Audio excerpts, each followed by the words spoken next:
যে মঞ্চ শুরু করে গিয়েছেন আমাদের সকলের প্রিয় নেত্রী, ভালোবাসার নেত্রী মমতা বন্দ্যোপাধ্যায়। তিনি সূত্রপাত করেছিলেন, তারপর প্রতিদিন এক একটি সংগঠন আমাদের যারা ফ্রন্টাল অর্গানাইজেশন দলে তাদেরকে দায়িত্ব দিয়েছেন এই আন্দোলনকে এগিয়ে নিয়ে যাওয়ার জন্য। আমি 2 তারিখ থেকে আছি এখানে। বিধানসভা শুরু হয়ে গেছে, হয়তো সারাদিন থাকতে পারছি না, কিন্তু আমি জোরের সঙ্গে বলছি, অহংকার করে বলছি, 7 দিনই আমি উপস্থিত ছিলাম। আজকের জমায়েত, আজকের কমিটমেন্ট সর্বশ্রেষ্ঠ সময়। এটা আমার চোখে শুধু নয়, আমি বিধানসভায় বসে আছি, বিধানসভা চলছে আমাদের।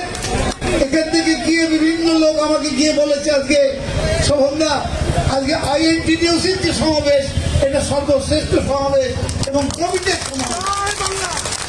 দেখুন, বাড়ির দেখুন আজকে কত মানুষ এসছেন, কেন জানেন? জানতে হবে আপনাদের কেন। এখানে যারা এসছেন আজকে বিভিন্ন কল কারখানা থেকে, তাদের প্রতিদিন লড়াই করতে হয় বেঁচে থাকার জন্য, প্রতিদিন সংগ্রাম করতে হয়। একজন পলিটিক্যাল কর্মী সে সপ্তাহে একটা 7 দিনে ছুটি পেতে পারে, 15 দিনে ছুটি পেতে পারে, কিন্তু একজন ট্রেড ইউনিয়ন কর্মী যিনি নেতৃত্ব করেন, সারা বছর 24 ঘন্টা তাকে কাজ করতে হয়, তার জন্য কোনো ছুটি নেই। তাকে সংগ্রাম করতে হয় প্রতিদিন, রুটির জন্য, বেঁচে থাকার জন্য লড়াই করতে হয়। আজ আমার কেন আনন্দ লাগছে জানেন? 98 সালে মমতা বন্দ্যোপাধ্যায় দল তৈরি করার পর আমাকে ডেকে বলেছিলেন, শোভনদা, আমাদের দলে সবাই তো তখন কংগ্রেসে চলে গেছে, জানেন আপনার অধিকাংশ লোক, আমাদের দলে কোনো ট্রেড ইউনিয়ন নেতা নেই, কেউ কাজ করার মতো নেই, আপনাকে তৈরি করতে হবে ট্রেড ইউনিয়ন। এই নামটা যেন শুনেছেন, তৃণমূল ট্রেড ইউনিয়ন কংগ্রেস, কোথায় যায় নামটা আমি দিয়েছিলাম। এই সিম্বলটা যেটা দেখছেন, এটা আমার আঁকা, আর এই যে কনস্টিটিউশন, সেটা আমি তৈরি করেছিলাম। এখানে আমি অনেকটাই দেখতে পাচ্ছি যাদের সঙ্গে আমি দীর্ঘ সময়, ওই যে বিড়ি শ্রমিক করছে আমিরুল, ওদের জেলায় বিড়ি শ্রমিক করেছি, চা বাগান, এই জেনারেল সেক্রেটারি আমার তো বসে আছে, আমার সঙ্গে ছিল, চা বাগান করেছি। হররাম সিং এসেছিল, হররাম সিংকে নিয়ে আমি কলিয়ারি করেছি। সারা পশ্চিমবাংলায় বাসে বাসে ট্রেনে ট্রেনে ঘুরে সংগঠন করবার চেষ্টা করেছিলাম। তার পরবর্তীকালে আমাদের এখানে বসে আছে, সম্ভবত দোলা চলে গেছে, না আছে, এই তো পাশেই আছে। পরবর্তীকালে আমরা বিধানসভা বা সংসদীয় পরিষদীয় রাজনীতিতে ব্যস্ত হয়ে পড়ি এবং আমরা কাজে ব্যস্ত হয়ে যাই। দোলাকে মমতা বন্দ্যোপাধ্যায় দায়িত্ব দিয়েছিল, দোলা এখনো দায়িত্ব পালন করছে এবং সাংসদ নিয়ে বিদ্যুতের কথা বলেছি। অত্যন্ত বলিষ্ঠ হাতে আমাদের এই ট্রেড ইউনিয়নটিকে তৈরি করছে এবং আজকে জেলায় জেলায় যারা দায়িত্ব আছে, আমার জেলার সভাপতি সাহেব এতক্ষণ বক্তৃতা করে গেল, আরো অনেকে আছেন, আমাদের মন্ত্রীরা আছেন, কাউন্সিলররা আছেন, জেলা সভাপতিরা আছেন, প্রত্যেককে আমি আমার অভিনন্দন জানাচ্ছি। আমি আমার দুটো কথা বলি, যেটা আমি বলবার জন্য আজকে এসেছি। 2টি বিষয়কে সামনে রেখে আজকে এই অবস্থান। এক, আমাদের প্রাপ্য টাকা, 100 দিনের টাকা, আবাস যোজনার টাকা এবং অন্যান্য যে সমস্ত টাকা পাওনা আছে, যার পরিমাণ বহু টাকা, সে টাকা ছেড়ে দিয়ে শুধু 2টো দাবিকে সামনে রাখা হয়েছিল, যে 2টো কাজ একেবারে প্রান্তিক মানুষদের জন্য, গরিব মানুষদের জন্য 100 দিনের টাকা এবং আবাস যোজনার টাকা। সেই টাকা আদায়ের জন্য আমার মনে আছে এই দাবি নিয়ে মমতা বন্দ্যোপাধ্যায় আগে আন্দোলন করেছেন। তারপর তারই নির্দেশে আমাদের দলের নেতা অভিষেক বন্দ্যোপাধ্যায়, তিনি বলেছেন দিল্লি যেতে হবে, আমরা দিল্লি গেছি, সেখানে আন্দোলন করেছি। মন্ত্রী আমাদের সঙ্গে দেখা করার কথা বলে আমাদের বসিয়ে রেখে দেখা করেননি, ঘন্টার পর ঘন্টা আমরা আটকে রেখে দেওয়া হয়েছিল ঘরের মধ্যে বসে, বেরোবার পর্যন্ত আমাদের অবকাশ ছিল না, আমরা আন্দোলন করেছি। তারপরে আবার মমতা মমতা বন্দ্যোপাধ্যায় কলকাতার বুকে এই অবস্থান রেখেছেন। অসাধারণ সাড়া পড়েছে এই আন্দোলনকে কেন্দ্র করে। বন্ধুগণ, আজকে এই যে জ্বালাটা আমাদের বুকের মধ্যে, এটা কাদের সরকার? এটা কাদের সরকার? গরিবের সরকার না বড় লোকদের সরকার? লক্ষ্য করে একটা একটা করে বলি, ভারতবর্ষ থেকে হাজার হাজার কোটি টাকা নিয়ে পালিয়ে গেছে কারা? বড় লোকরা, ব্যবসায়ীরা। কি বলেছিল নরেন্দ্র মোদী? একটা একটা করে ধরে আনবো, এনে আপনাদেরকে আমি 15 লক্ষ টাকা করে আপনাদের পকেটে ভরে দেবো। 15 লক্ষ টাকা চাই না, বাপের বেটা হলে একটাকে ধরে এনে দেখিয়ে দিতে ধরবে না। কেন বলুন তো? ধরবার মতন পানির জোর নেই। এই যে লোকটা 13,500 কোটি টাকা নিয়ে পালিয়ে গেছে, নীরব মোদী বলুন, মেহুল চোকসি বলুন, বা এদের দল পর এটা কি বিনা কমিশনে? একটা লোক বিদেশ যেতে পারে পালিয়ে, দুটো লোক বিদেশ যেতে পারে পালিয়ে, কিন্তু লাইন দিয়ে বলে একটা পর একটা লোক চলে গেল, হাজার হাজার কোটি টাকা মেনে দিয়ে বিদেশে, দিল্লি জানতে পারলো না। চোর বলছে অন্য লোককে। এরা 2-5 কোটি টাকা চুরি করে না, 100-200 কোটি চুরি করে না, এরা চুরি করে হাজার হাজার কোটি টাকা। একটা লোককে ধরে আনতে পারলো না। এরপরে ধরুন ব্যাংক, এই যে ব্যাংকের ঋণ মুকুব হচ্ছে, খেয়াল করেছেন আপনারা কেউ ভালো করে? ঋণ মুকুব করে যে কাগজে বেরোচ্ছে, আপনিও শুনে ছেড়ে দিচ্ছেন। ভাবছেন না আপনার পাশে বাড়িতে যে ছেলেটা একটা অটো কেনবার জন্য ঋণ নিয়েছিল, এখন জিজ্ঞেস করবেন তো ডেকে, ভাই তোমার ঋণটা কি মুকুব হয়েছে? তুমি যে টাকা দিতে পারছো না। একটা ছোট দোকান করবার জন্য যে ঋণ নিয়েছিল, এখন ডেকে জিজ্ঞেস করবেন তো, ভাই তোমার টাকাটা কি মুকুব করে দিয়েছে? না। কাদের টাকা মুকুব হলো? ভারতবর্ষের সব থেকে বড় বড় ব্যবসায়ী যারা, তাদের ঋণ মুকুব হয়ে গেল। বড় লোকেদের সরকার। বড় লোকরা চুরি করে চলে গেলে তাদের ধরে আনে না, বড় লোকেদের ঋণ মুকুব করে দেওয়া হয়। কেন? ব্যাংকে দেখানোর জন্য, যে হিসাবে মিলিয়ে দেওয়ার জন্য কাদের টাকা মারা হচ্ছে। আর আমার কাছে কাগজ রয়েছে একবারে অতি, এখানে ইডি সিবিআই ঘুরছে, কোথায় 100 দিনের টাকা চুরি গেছে একটা খুঁজে পাচ্ছে না। আর ক্যাগ রিপোর্টের ভিত্তিতে আসছে তো, কেন্দ্রীয় সরকারের বিরুদ্ধে ক্যাগ কি বলেছে? 7.5 লক্ষ কোটি টাকা, 7.5 লক্ষ কোটি টাকা ক্যাগ রিপোর্টে পরিষ্কার বলছে কেন্দ্রীয় সরকার দুর্নীতি করেছে। বাপের বেটা হলে যারা দুর্নীতি করেছে তাদের বিরুদ্ধে ইডি সিবিআই করে দেখিয়ে দিন। নরেন্দ্র মোদী যদি বাপের বেটা হয় আর শরীরে 1 বিন্দু সততার রক্ত থাকে, 1 বিন্দু সততার রক্ত থাকলে বাপের বেটা হলে আজকে ইডি সিবিআই করুক।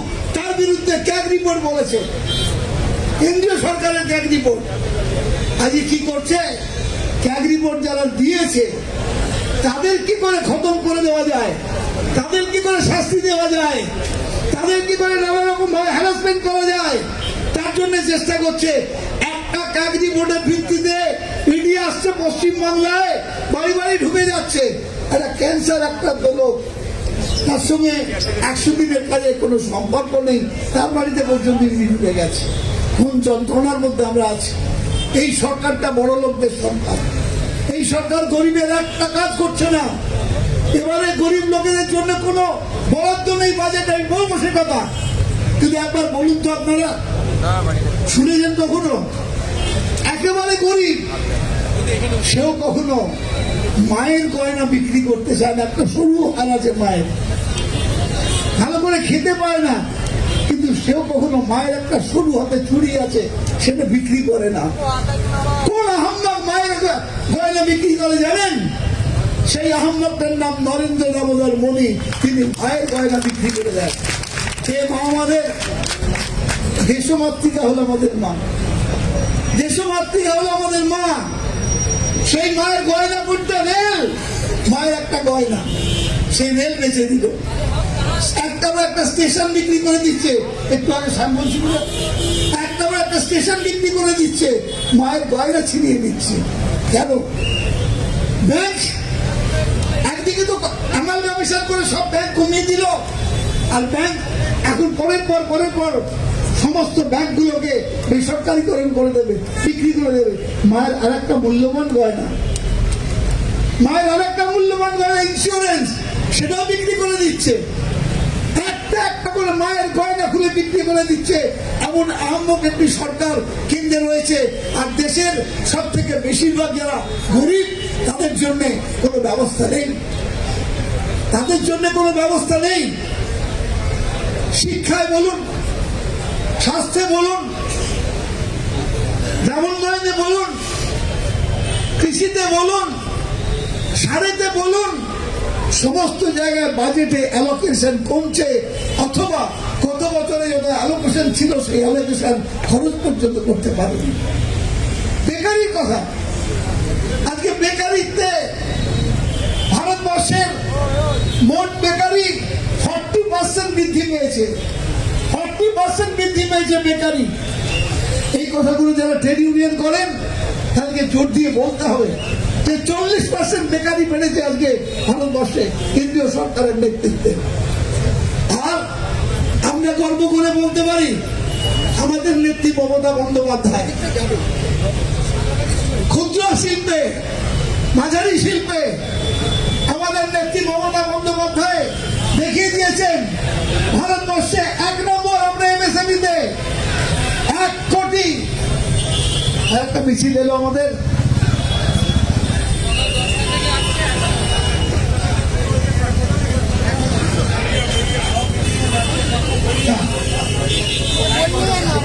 দক্ষিণ কলকাতা থেকে মিছিল এলো, 1,40,00,000 মানুষের চাকরি হয়েছে, এবং কেন্দ্রীয় সরকারকে ডিক্লেয়ার করতে হয়েছে যে এমএসএমইতে মমতা বন্দ্যোপাধ্যায় 1 নম্বরে আছে, পশ্চিমবঙ্গ 1 নম্বরে আছে। বিভিন্ন ক্ষেত্রে মমতা বন্দ্যোপাধ্যায় প্রমাণ করে দিয়েছেন যে তার যে মানবিক মুখ, এই মুখটাই আজকে ভারতবর্ষের ক্ষেত্রে আইডিয়া। তাই নরেন্দ্র মোদীকে দিল্লিতে পার্লামেন্টে রোজ সে অথবা তার দলের কোনো না কেউ আমাদেরকে আক্রমণ করছে, পশ্চিম বাংলাকে আক্রমণ করছে, বলছে টাকার পাহাড় দেখেছো? আরে 50 কোটিতে তুমি পাহাড় দেখাচ্ছ, 13,500 কোটিতে পাহাড় না, সেটা কি হিমালয় পর্বত? 13,500 কোটি টাকা নিয়ে পালিয়ে গেল, তুমি তাকে মেডিকেল সাহায্য করলে মোটা অঙ্কের টাকার বিনিময়ে। আচ্ছা বলুন তো আপনারা, উনি যদি এতই সৎ হবেন, পিএম কেয়ার ফান্ডের টাকা, পিএম ফান্ডে আমার কাছে, আমি যা টাকা ব্যাংক অ্যাকাউন্টে আছে আমার, তার সব হিসেব আমাকে দিতে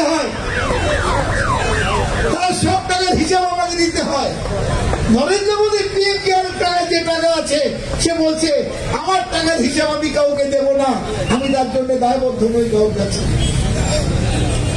এই যে দুর্নীতিগ্রস্ত,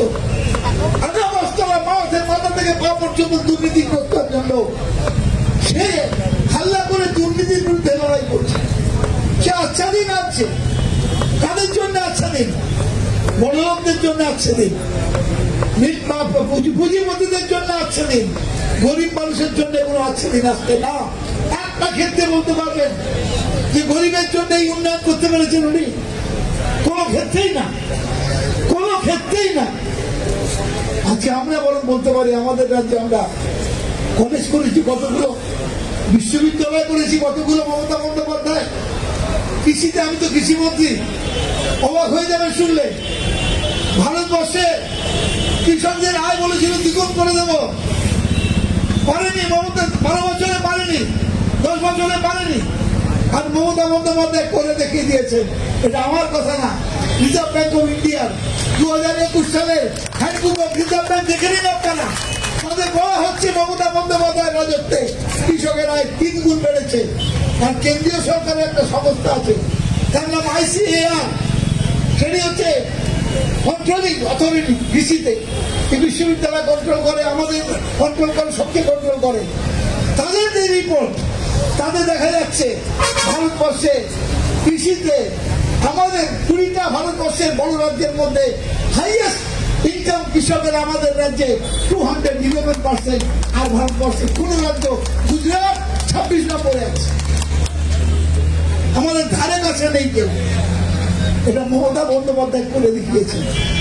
মমতা বন্দ্যোপাধ্যায় আর কৃষি কর্ম পুরস্কার কেন্দ্রীয় সরকার 7 বার দিয়েছে, সবার পেয়েছি আমরা। পশ্চিমবাংলা মমতা বন্দ্যোপাধ্যায়ের নেতৃত্বে এই কৃতিত্ব কেউ খর্ব করতে পারবে না।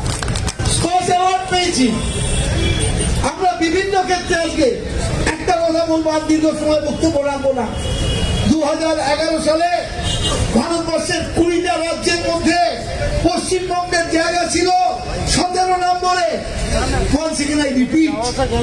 ভারতবর্ষের 20টা রাজ্যের মধ্যে পশ্চিমবঙ্গের স্থান ছিল 17 নম্বরে। আজকে ভারতবর্ষের উন্নয়নের নিরিখে বাংলা প্রথম 4টি রাজ্যের মধ্যে অন্যতম রাজ্য। কোথায় আমরা প্রথমে আছি, কোথাও আমরা দ্বিতীয় আছি, কোথাও আমরা প্রথমে আছি, কোথায় আমরা দ্বিতীয়তে আছি। কিন্তু মমতা বন্দ্যোপাধ্যায়ের নেতৃত্বে, আপনি তো দীর্ঘদিন আছি বিধানসভায়, আমার 32 বছর হয়ে গেছে বিধানসভায়, দীর্ঘদিন আছি, আমার কাছে সব রেকর্ড আছে। সেই রেকর্ডের ভিত্তিতে বলছি আপনাদেরকে যে মমতা বন্দ্যোপাধ্যায় যেভাবে বাংলাকে নিজের সন্তানের মতো করে আগলে রেখেছেন এবং তার উন্নয়নের জন্য চেষ্টা করছেন, এমন নজির ভারতবর্ষে আছে বলে মনে করি না। শুধু আপনাদের লড়াই থাকবে একটাই, যে আইন করেছে শ্রমজীবী মানুষের জন্য। আমার পকেটেই আইনটা আছে, আমার পকেটেই আইনটা আছে। আমি নিয়ে এসেছিলাম, দীর্ঘ সময় নেই, অনেক ইম্পর্টেন্ট লোক বসে আছে, বক্তব্য রাখবেন। শুধু একটা কথা বলি, কৃতজ্ঞতা লড়াই শুরু করেছে যারা আছে, আপনারা যারা শ্রমজীবী মানুষ, এই আইন কিন্তু draconian law. This is a draconian ল। শ্রমজীবী মানুষের সমস্ত অধিকারকে ছিন্ন ভিন্ন করে দেওয়ার জন্য এই আইন আনা হয়েছে। আবার একবার বলছি, পুঁজিপতিদের স্বার্থ রক্ষা করবার জন্য। যে কোনো মূল্যে বাংলা অতীতে স্বাধীনতার সংগ্রামে নেতৃত্ব করেছে, আগামী দিনেও শ্রমজীবী মানুষের অধিকার রক্ষার জন্য এই বাংলায় পথে মমতা বন্দ্যোপাধ্যায়ের নেতৃত্বে একথায় বিশ্বাস করি। এবং তার যারা সুযোগ্য সেনাপতি আমাদের কৃতজ্ঞতা আছে, ওরা টিম, ওরা নিজে লড়াই করবে প্রতিটি ক্ষেত্রে। সে চামড়ানি হোক, কয়লা খনি হোক, আনঅর্গানাইজ দেবার হোক, অর্গানাইজ দেবার হোক, সর্বক্ষেত্রে লড়াই করে এর বিরুদ্ধে নিজের অধিকারকে ছিনিয়ে আনতে হবে। শ্রমিক তার অধিকার ছিনিয়ে নেয়, হাত জোর করে প্রার্থনা করে না ওর কাছে। এইটাই শ্রমিকদের চরিত্র। এই কথা বলে আরো একবার আমাদের দলের নেত্রী মমতা বন্দ্যোপাধ্যায়ের প্রতি আমার অসংখ্য নমস্কার রইল। তাদের আমি আমার ভালোবাসা জানালাম, শ্রদ্ধা জানালাম, এবং একই সঙ্গে আমাদের যিনি জেনারেল সেক্রেটারি সেনাপতি অভিষেক ব্যানার্জি, তার প্রতি আমার শুভেচ্ছা রইল। জয় হিন্দ, বন্দে মাতরম, তৃণমূল কংগ্রেস জিন্দাবাদ, শ্রমজীবী আইএনটিটিউসি জিন্দাবাদ, আমরা সকলেই জিন্দাবাদ। নমস্কার। ধন্যবাদ সুমনদাকে। আমাদের মধ্যে ধর্ণামঞ্চে উপস্থিত হয়েছেন আমাদের রাজ্যের গুরুত্বপূর্ণ মন্ত্রী শ্রী পার্থ ভৌমিক, উপস্থিত হয়েছেন আমাদের রাজ্যের আরেকজন গুরুত্বপূর্ণ মন্ত্রী শ্রী পুলক রায়, আছেন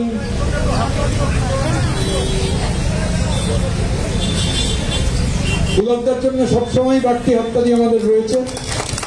আমাদের মধ্যে উপস্থিত রয়েছেন বিধায়ক শ্রী গৌতম চৌধুরী, উত্তর হাওড়ার বিধায়ক, আছেন আমদার বিধায়ক সুকান্ত পাল। এখন আমাদের এই ধর্ণা মঞ্চে বক্তব্য রাখবার জন্য রাজ্যের বর্ষীয়ান মন্ত্রী এবং আইএনটিটিউসি অনুমোদিত সারা বাংলা তৃণমূল শ্রমিক ইউনিয়নের মুখ্য পরামর্শদাতা শ্রী স্বপন দেবনাথকে আমি অনুরোধ জানাচ্ছি।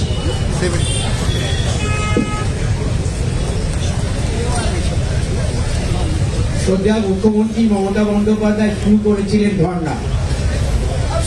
আজকে আইএনটিটিউসি এবং সরকারি কর্মচারী ফেডারেশনের ধর্ণা। সভাপতি ঋতব্রত বাবু এখানে আছেন, আমাদের বর্ষীয়ান নেতা। 98 সালে দল যখন তৈরি হয়েছিল, শহীদ মিনারে শ্রমিক সমাবেশ হয়েছিল। আমি প্রায় কয়েক হাজার তাঁতিকে তাঁত ববি দলি নিয়ে এসেছিলাম। সুমনদা তখন সভাপতি, দোলাদি ছিলেন, পূর্ণেন্দুবাবু ছিলেন, তারপর ঋতব্রত। আমি শুধু তাঁতের কথাটা বলব। অবস্থানের বিষয় হচ্ছে 100 দিনের বকেয়া টাকা এবং বাংলা আবাস যোজনার টাকা কেন্দ্রের বঞ্চনার বিরুদ্ধে। পশ্চিমবঙ্গে যে আনঅর্গানাইজ সেক্টর, সভ্যতার বড় অহংকার হচ্ছে বস্ত্র, যে বস্ত্র আমাদের লজ্জা নিবারণ করে, সে শাড়ি হোক, ধুতি হোক, লুঙ্গি হোক, যাই হোক, তারা অবহেলিত ছিলেন। তাঁত শিল্পী, একদিকে হস্তচালিত তাঁত, আরেকদিকে যন্ত্রচালিত তাঁত। সারা পশ্চিমবঙ্গে বিভিন্ন জায়গাতে কয়েক লক্ষ মানুষের রুটি রোজগার এই তাঁতের ওপর। বাম জমানায় তাঁত শিল্প ধ্বংস হয়ে গেছে। এই তাঁতিরাই 100 দিনে কাজ করেছে, তারা টাকা পায়নি। এই গরিব তাঁতিরাই বাংলা আবাস যোজনা মঞ্জুর হলেও টাকা পায়নি, কেন্দ্র দেয় না। তাই তাঁতিদের পক্ষ থেকেও যারা 100 দিনে কাজ করেছিল তাঁত বোনা বন্ধ করে দিয়ে, যে গরিব মানুষের তাঁতের ঘর ছিল না, বাংলা আবাস যোজনা 11 লক্ষ মানুষের ঘরের মধ্যে যাদের টাকা মঞ্জুর হয়েছিল, তারা আজকে টাকা পাচ্ছে না, বঞ্চনা হচ্ছে কেন্দ্রে। কিন্তু মমতাজি আসার পর আপনাদের জেনে রাখা ভালো, গোটা রাজ্যে প্রায় 20 লক্ষের ওপর মানুষ এই শিল্পের সঙ্গে জড়িয়ে আছেন। তারা কি বলেন? কাপড় বোনেন, শাড়ি বোনেন, লুঙ্গি বলেন। অপ্রত্যক্ষভাবে একটা কাপড় তৈরি করতে গেলে দড়ি পাকাতে হয়, ববিন পাকাতে হয়, চরকা করতে হয়, সুতো রং করতে হয়। একটা তাঁতি পিছু যদি করে 4টে লোকের কর্মসংস্থান আছে। বাম জমানায় বন্ধ হয়ে গেছিল। বিতর্কবাবু বাবুরা, পুলকবাবু মন্ত্রী আছেন, পার্থবাবু আছেন, বিধায়ক আছেন, সুগন্ধ আছেন, সকলে গোলাপি সবাই এখানে আছেন। আপনারা বলুন তো, বাম জামানায় তন্তুজ একটি সরকারি সংস্থা, 147 কোটি টাকা ঋণ ছিল। মমতাজি ক্ষমতা আসার পর সেই সংস্থা মাথা তুলে শুধু দাঁড়ায়নি, তারা 21 কোটি টাকার উপর লাভ করেছে। সরকারকে ডিভিডেন্ড দিয়েছে 1,42,00,000 টাকা, মাথা তুলে দাঁড়িয়ে। গরিব তাঁত শ্রমিক যাতে কাজ পায়, রানের জন্য যে টাকা তার শাড়ি দরকার হয়, তন্তুজকে বছরে 3 লক্ষ পিস শাড়ির অর্ডার দিয়েছেন কর্মসংস্থান। একদিকে কেন্দ্র টাকা বন্ধ করছে, আর মমতাজি গরিব তাঁতিদের কর্মসংস্থানের জন্য দানের কাপড় বোনবার অর্ডার দিচ্ছেন, আমরা তা পালন করছি। এইভাবে চলছে। তাই বেশি কথা যাব না। তাঁত একটা অসংগঠিত শ্রমিক, ওদের সুগন্ধা তো ঠিকই বলেছেন, একবেলা তাঁত না বুনলে তার সংসার চলবে না, চরকা না পাকালে সংসার চলবে না, বলি না পাকালে সংসার চলবে না, ববিন না পাকালে সংসার চলবে না, তার কোনো ছুটি নেই। কিন্তু তারা কর্মসংস্থান সুনিশ্চিত করবার জন্য মমতা বন্দ্যোপাধ্যায় কোথাও মেগা ক্লাস্টার করেছেন, কোথাও কমন ফ্যাসিলিটি সেন্টার সিএফসি করছেন, তাঁতিরা যাতে তাঁত বুনতে পারে কর্মসংস্থানের ব্যবস্থা করছেন। উচ্চশিক্ষে তাদের ট্রেনিং দেওয়া হচ্ছে, ক্লাস্টার তৈরি হচ্ছে, আর কেন্দ্র টাকা বন্ধ করে দিচ্ছে। এই জায়গায় মমতাজির সঙ্গে পার্থক্য। অভিষেক বাবু নির্দেশ দিয়েছিলেন বিতর্কব্রত বাবুকে তৃণমূল সারা বাংলা তাঁত ইউনিয়ন কংগ্রেস করবার জন্য। আমি চেষ্টা করেছি ওনাদের সব রকম ভাবে সহযোগিতা করবার। তাই এই ধর্ণা মঞ্চ থেকে মমতাজি যে পথ দেখাচ্ছেন, বাঙালি আন্দোলন করতে জানে, সে আন্দোলনে বাঙালি তাঁতিরা পিছিয়ে নেই। অসংগঠিত শ্রমিক সামাজিক সুরক্ষা যোজনায় মমতাজি 25 টাকা করে যে কার্ড ছিল তাদেরকে অন্তর্ভুক্ত করেছেন, কাজগুলো করেছেন। অভিষেক বাবু নবজোয়ারে আন্দোলনে ঝড় তুলেছিলেন, আমরা তার সাথী ছিলাম, সেদিনও তাঁত শ্রমিকরা যুক্ত করেছিলেন, আজও আছে। তাই আমাদের আন্দোলন চলছে, চলবে। এই আন্দোলন সাংবিধানিক অধিকারের লড়াই, যে আন্দোলন চলছে, যে অধিকারের লড়াই চলছে, বাঙালি অধিকার ছিনিয়ে নিতে পারে। জয় হিন্দ, বন্দে মাতরম। তৃণমূল কংগ্রেস জিন্দাবাদ, মমতাজি জিন্দাবাদ, অভিষেক বন্দ্যোপাধ্যায় জিন্দাবাদ। স্বপনদাকে ধন্যবাদ।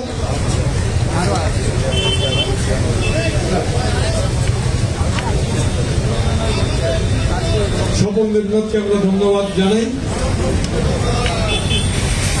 এখন আমাদের এই মঞ্চে বলবার জন্য আমরা আইএনটিটিউসি উত্তর কলকাতার সভাপতি, কলকাতা পৌরসভার সম্মানীয় মেয়র পরিষদ সদস্য শ্রী স্বপন সমাদ্দারকে অনুরোধ জানাচ্ছি।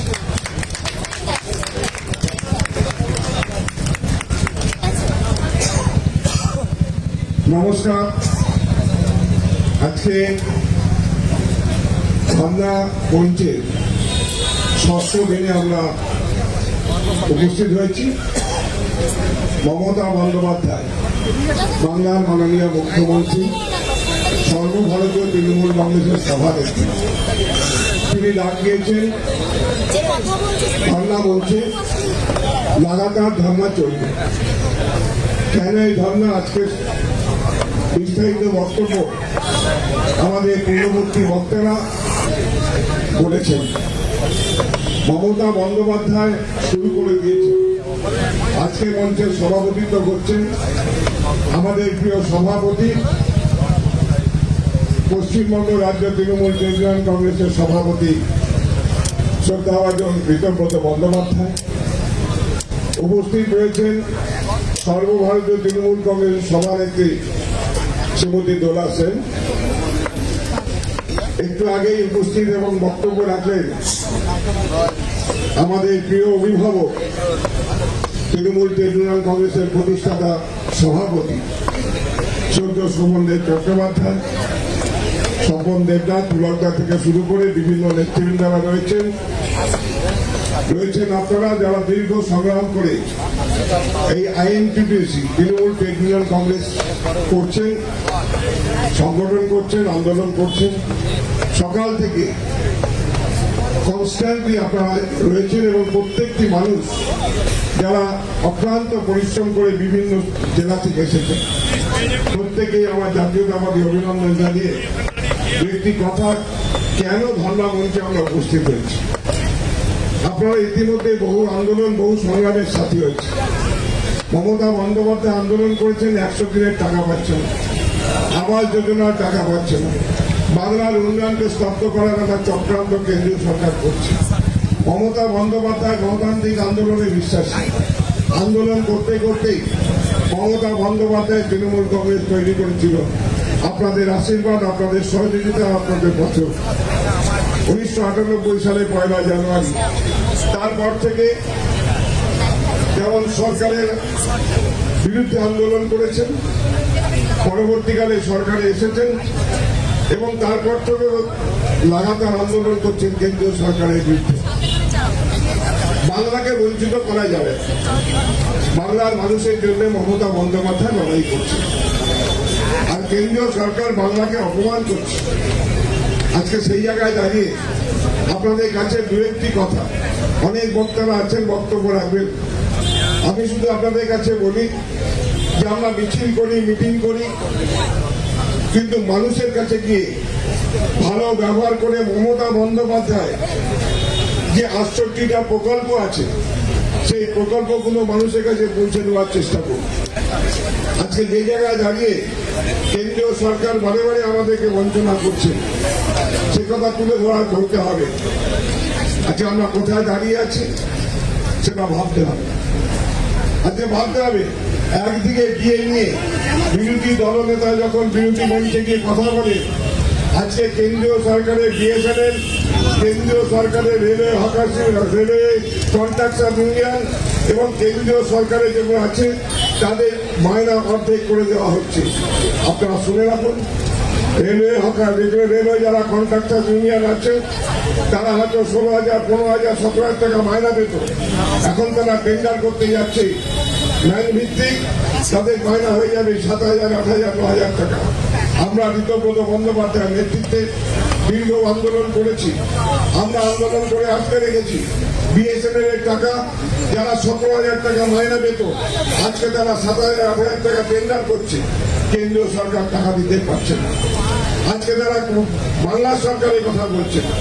আপনারা খবর নিয়ে দেখুন, প্রত্যেকটি সত্য কথা বলছি যে কেন্দ্রীয় সরকার তাদের যে কন্ট্রাক্টর ইউনিয়নগুলো আছে তারা টাকা পাচ্ছে না। রেলওয়ে যারা আছে 3 মাস ধরে মায়না পাচ্ছে না, 3 মাস ধরে মায়না পাচ্ছে না। এবং তারা যখন যাচ্ছে, তারা যারা কন্ট্রাক্টর যারা পেয়েছে সেই মালিক পক্ষকে বলছেন, তারা বলছে আমাদের বিল পেমেন্ট করছে না, আমরা কোথা দিয়ে দেবো।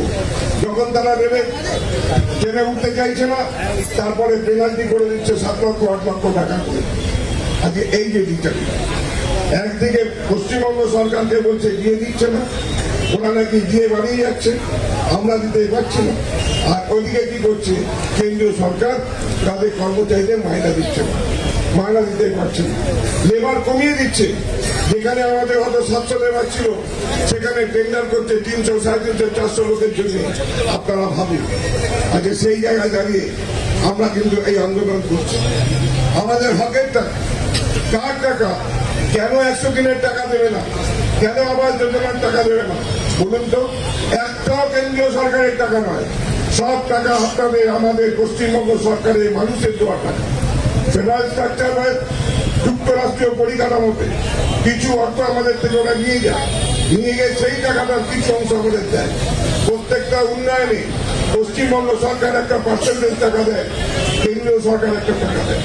সেই টাকা ওরা দিচ্ছে না, ওরা বারবার বলছে কেন্দ্রীয় সরকার দিচ্ছে। আমাদের টাকা, আমাদের টাকা, আমাদের টাকা। আমাদের যেটা কলকাতা কর্পোরেশন চালাতে আমরা দেখি 4,000, 5,000 টাকা হয়তো দিত, দিতে বলে চশমা সিম্বল লাগাতে হবে, মোদীর নাম লাগাতে হবে। আচ্ছা, সেই জায়গা দাঁড়িয়ে আমাদের প্রতিরোধ করতে হবে। আমরা আপনাদের কাছে অনুরোধ করব যে পশ্চিমবঙ্গ সরকার মমতা বন্দ্যোপাধ্যায়ের নেতৃত্বে যে কাজ করছে, সেই কাজ ভারতবর্ষের কোন জায়গায় হচ্ছে না। শোভনদা একটু আগে বলেছে, স্বপনদাও বলেছে। আমি আপনাদের কাছে বলে রাখি যে শহর উন্নয়ন যে আমরা কলকাতা কর্পোরেশন করছি, এর আগে আমি দীর্ঘ 95 সাল থেকে কলকাতা কর্পোরেশন, শোভনদা দীর্ঘদিন কলকাতা কর্পোরেশন করেছে। এত বেশি উন্নয়ন, এত ভালো কাজ আমরা কলকাতা কর্পোরেশন 2011 পর্যন্ত করছি, তার আগে আমরা করতে পারি। কোন সরকার করতে পারে মমতা বন্দ্যোপাধ্যায়।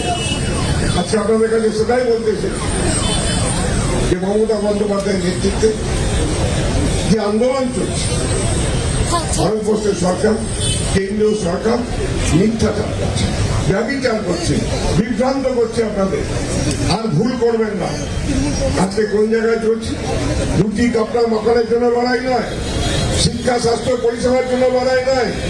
দেখতেন কদিন আগে ভোটার অ্যাকাউন্ট করেছে, কি বাজেট করেছে, কি খাবে, কি করবে, তারপরে চিন্তা নেই। তারা চিন্তা করছেন জাতপাতের লড়াই করব, ধর্ম নিয়ে লড়াই করব, ভাগ করে দেবো, আমরা নির্বাচনে বৈতরণী পার হয়ে যাব। বাংলার মানুষ অনেক রাজনৈতিক সচেতন, সজাগ থেকে আপনারা কিন্তু কাজ করবেন। 1977 সালের আগে বাংলার মানুষ একবার ভুল করেছিল, বাংলার মানুষ ভুল করেছিল।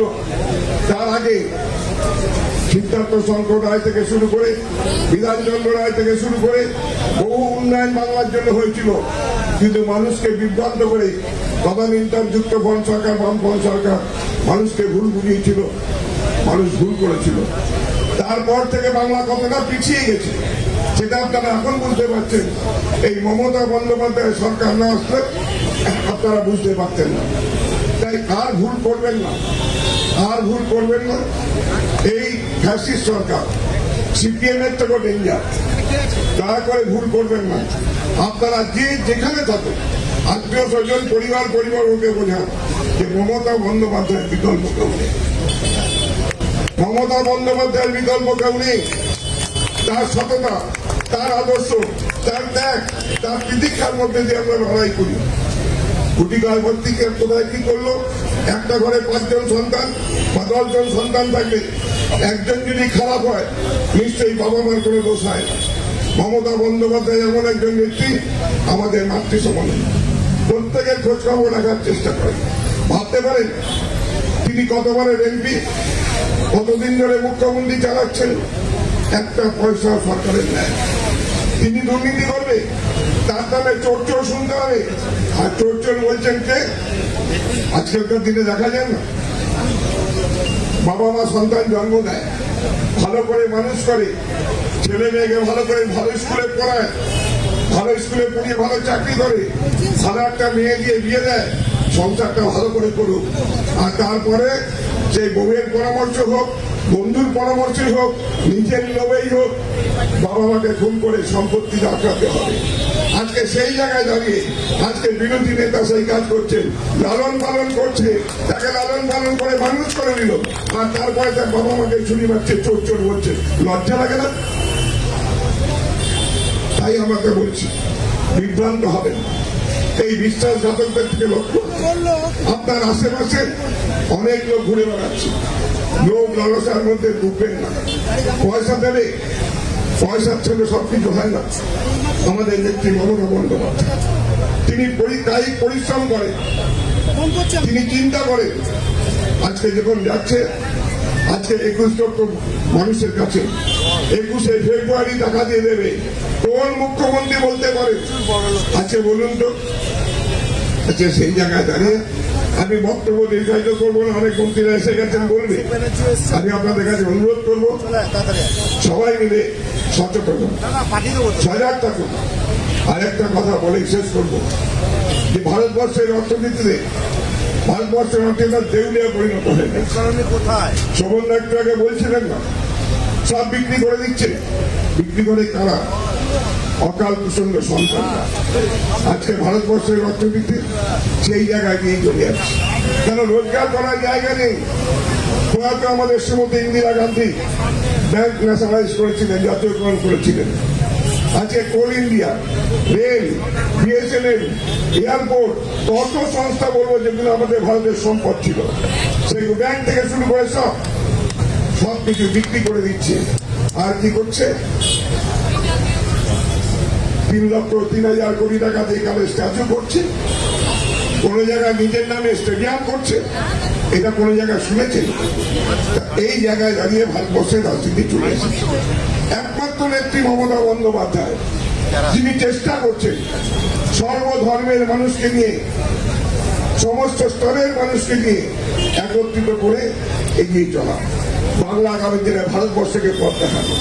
যেটা বিগত দিনে বলতেন, মহামতি গোখলে বলে গেছেন, Bengal things today, India things tomorrow.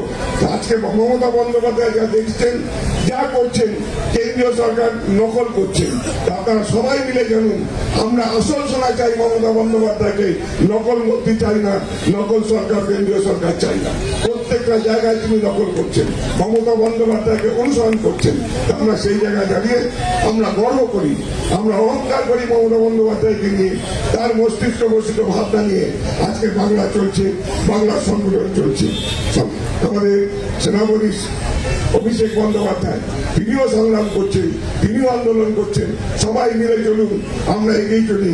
আমাদেরকে 42 সিট নিয়ে আমাদের বুঝিয়ে দিতে হবে, বাংলায় কোনো ফ্যাসিস্ট সরকারের ঠাঁই নেই, বাংলায় কোনো অরাজকতা নেই, বাংলায় শান্তিতে সর্বধর্মের মানুষ, সর্বস্তরের মানুষ আমরা একত্রিত আছি।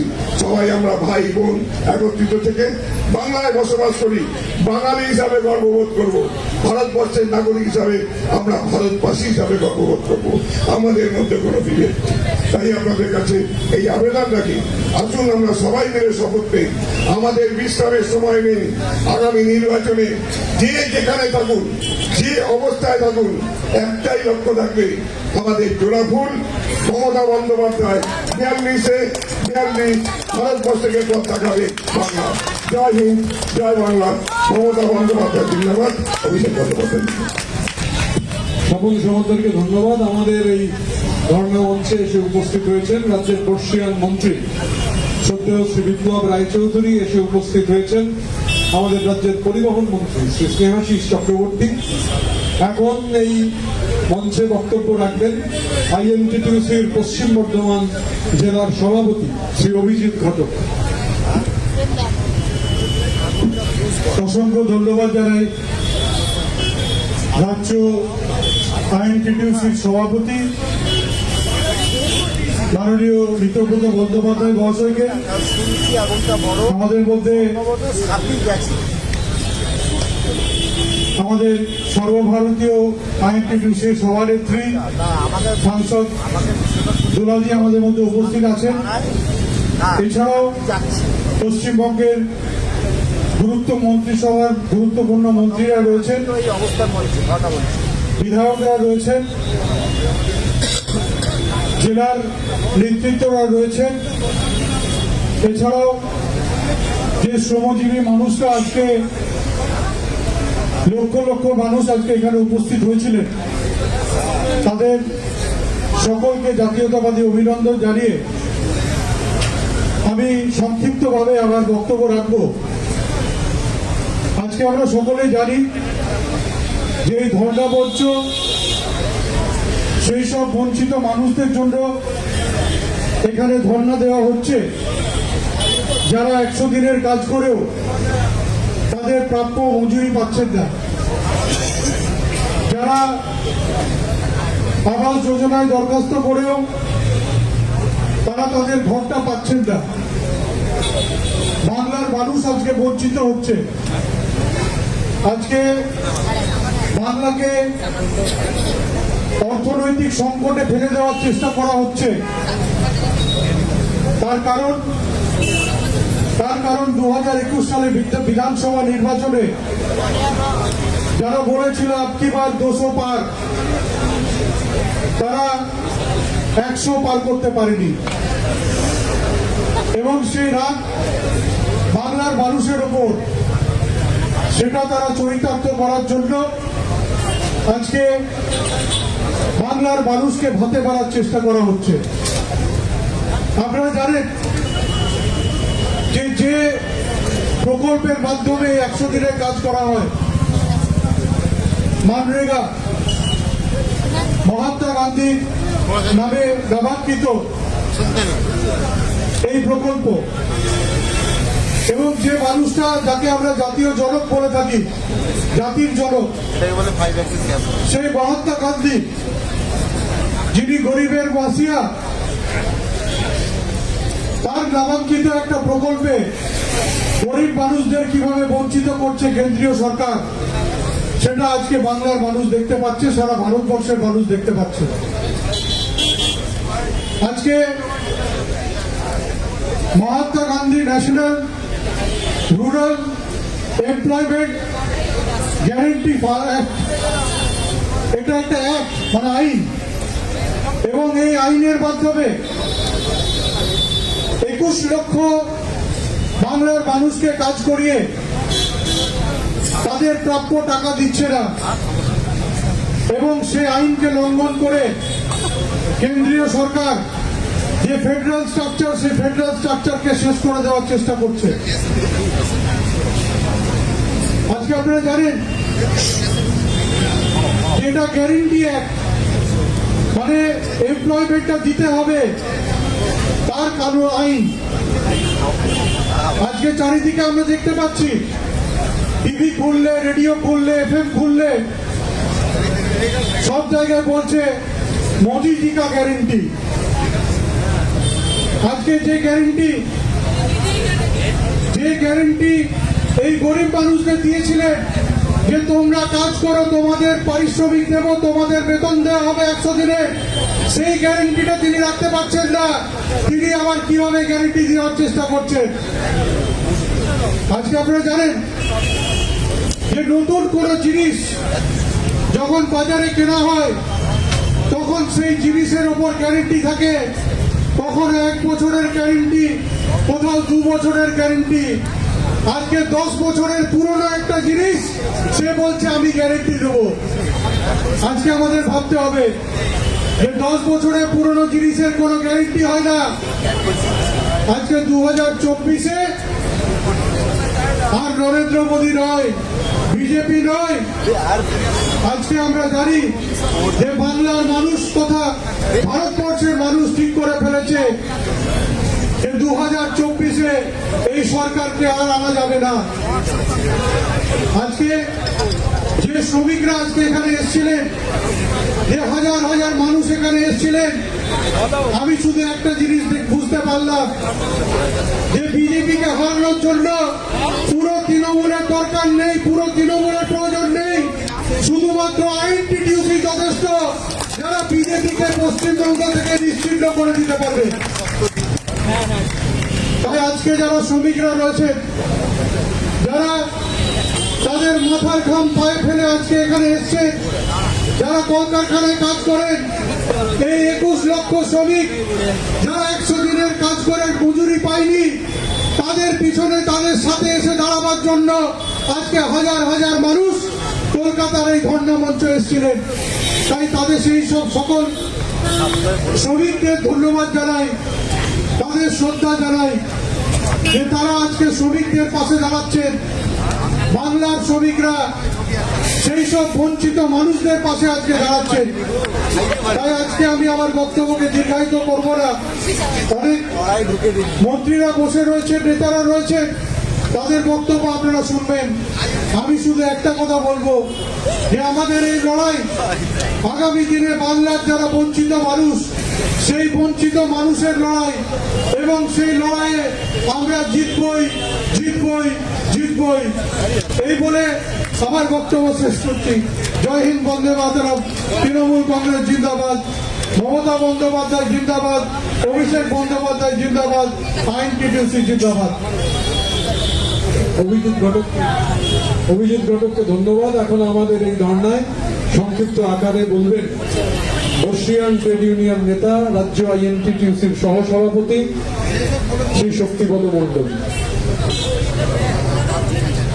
আমি প্রথমেই ধন্যবাদ জানাই যে আজকে একটি গুরুত্বপূর্ণ সভা, রাজ্যের মুখ্যমন্ত্রী কেন্দ্রের বঞ্চনার বিরুদ্ধে গত 2 তারিখ থেকে ক্রমান্বয়ে আমাদের দলের সমস্ত শাখা সংগঠন তার দিন ঠিক করে দিয়েছেন, এবং এখানে ক্রমান্বয়ে আমরা সেই ধর্ণা এবং তাতে আমরা সবাই সকাল থেকে সমবেত হয়েছি।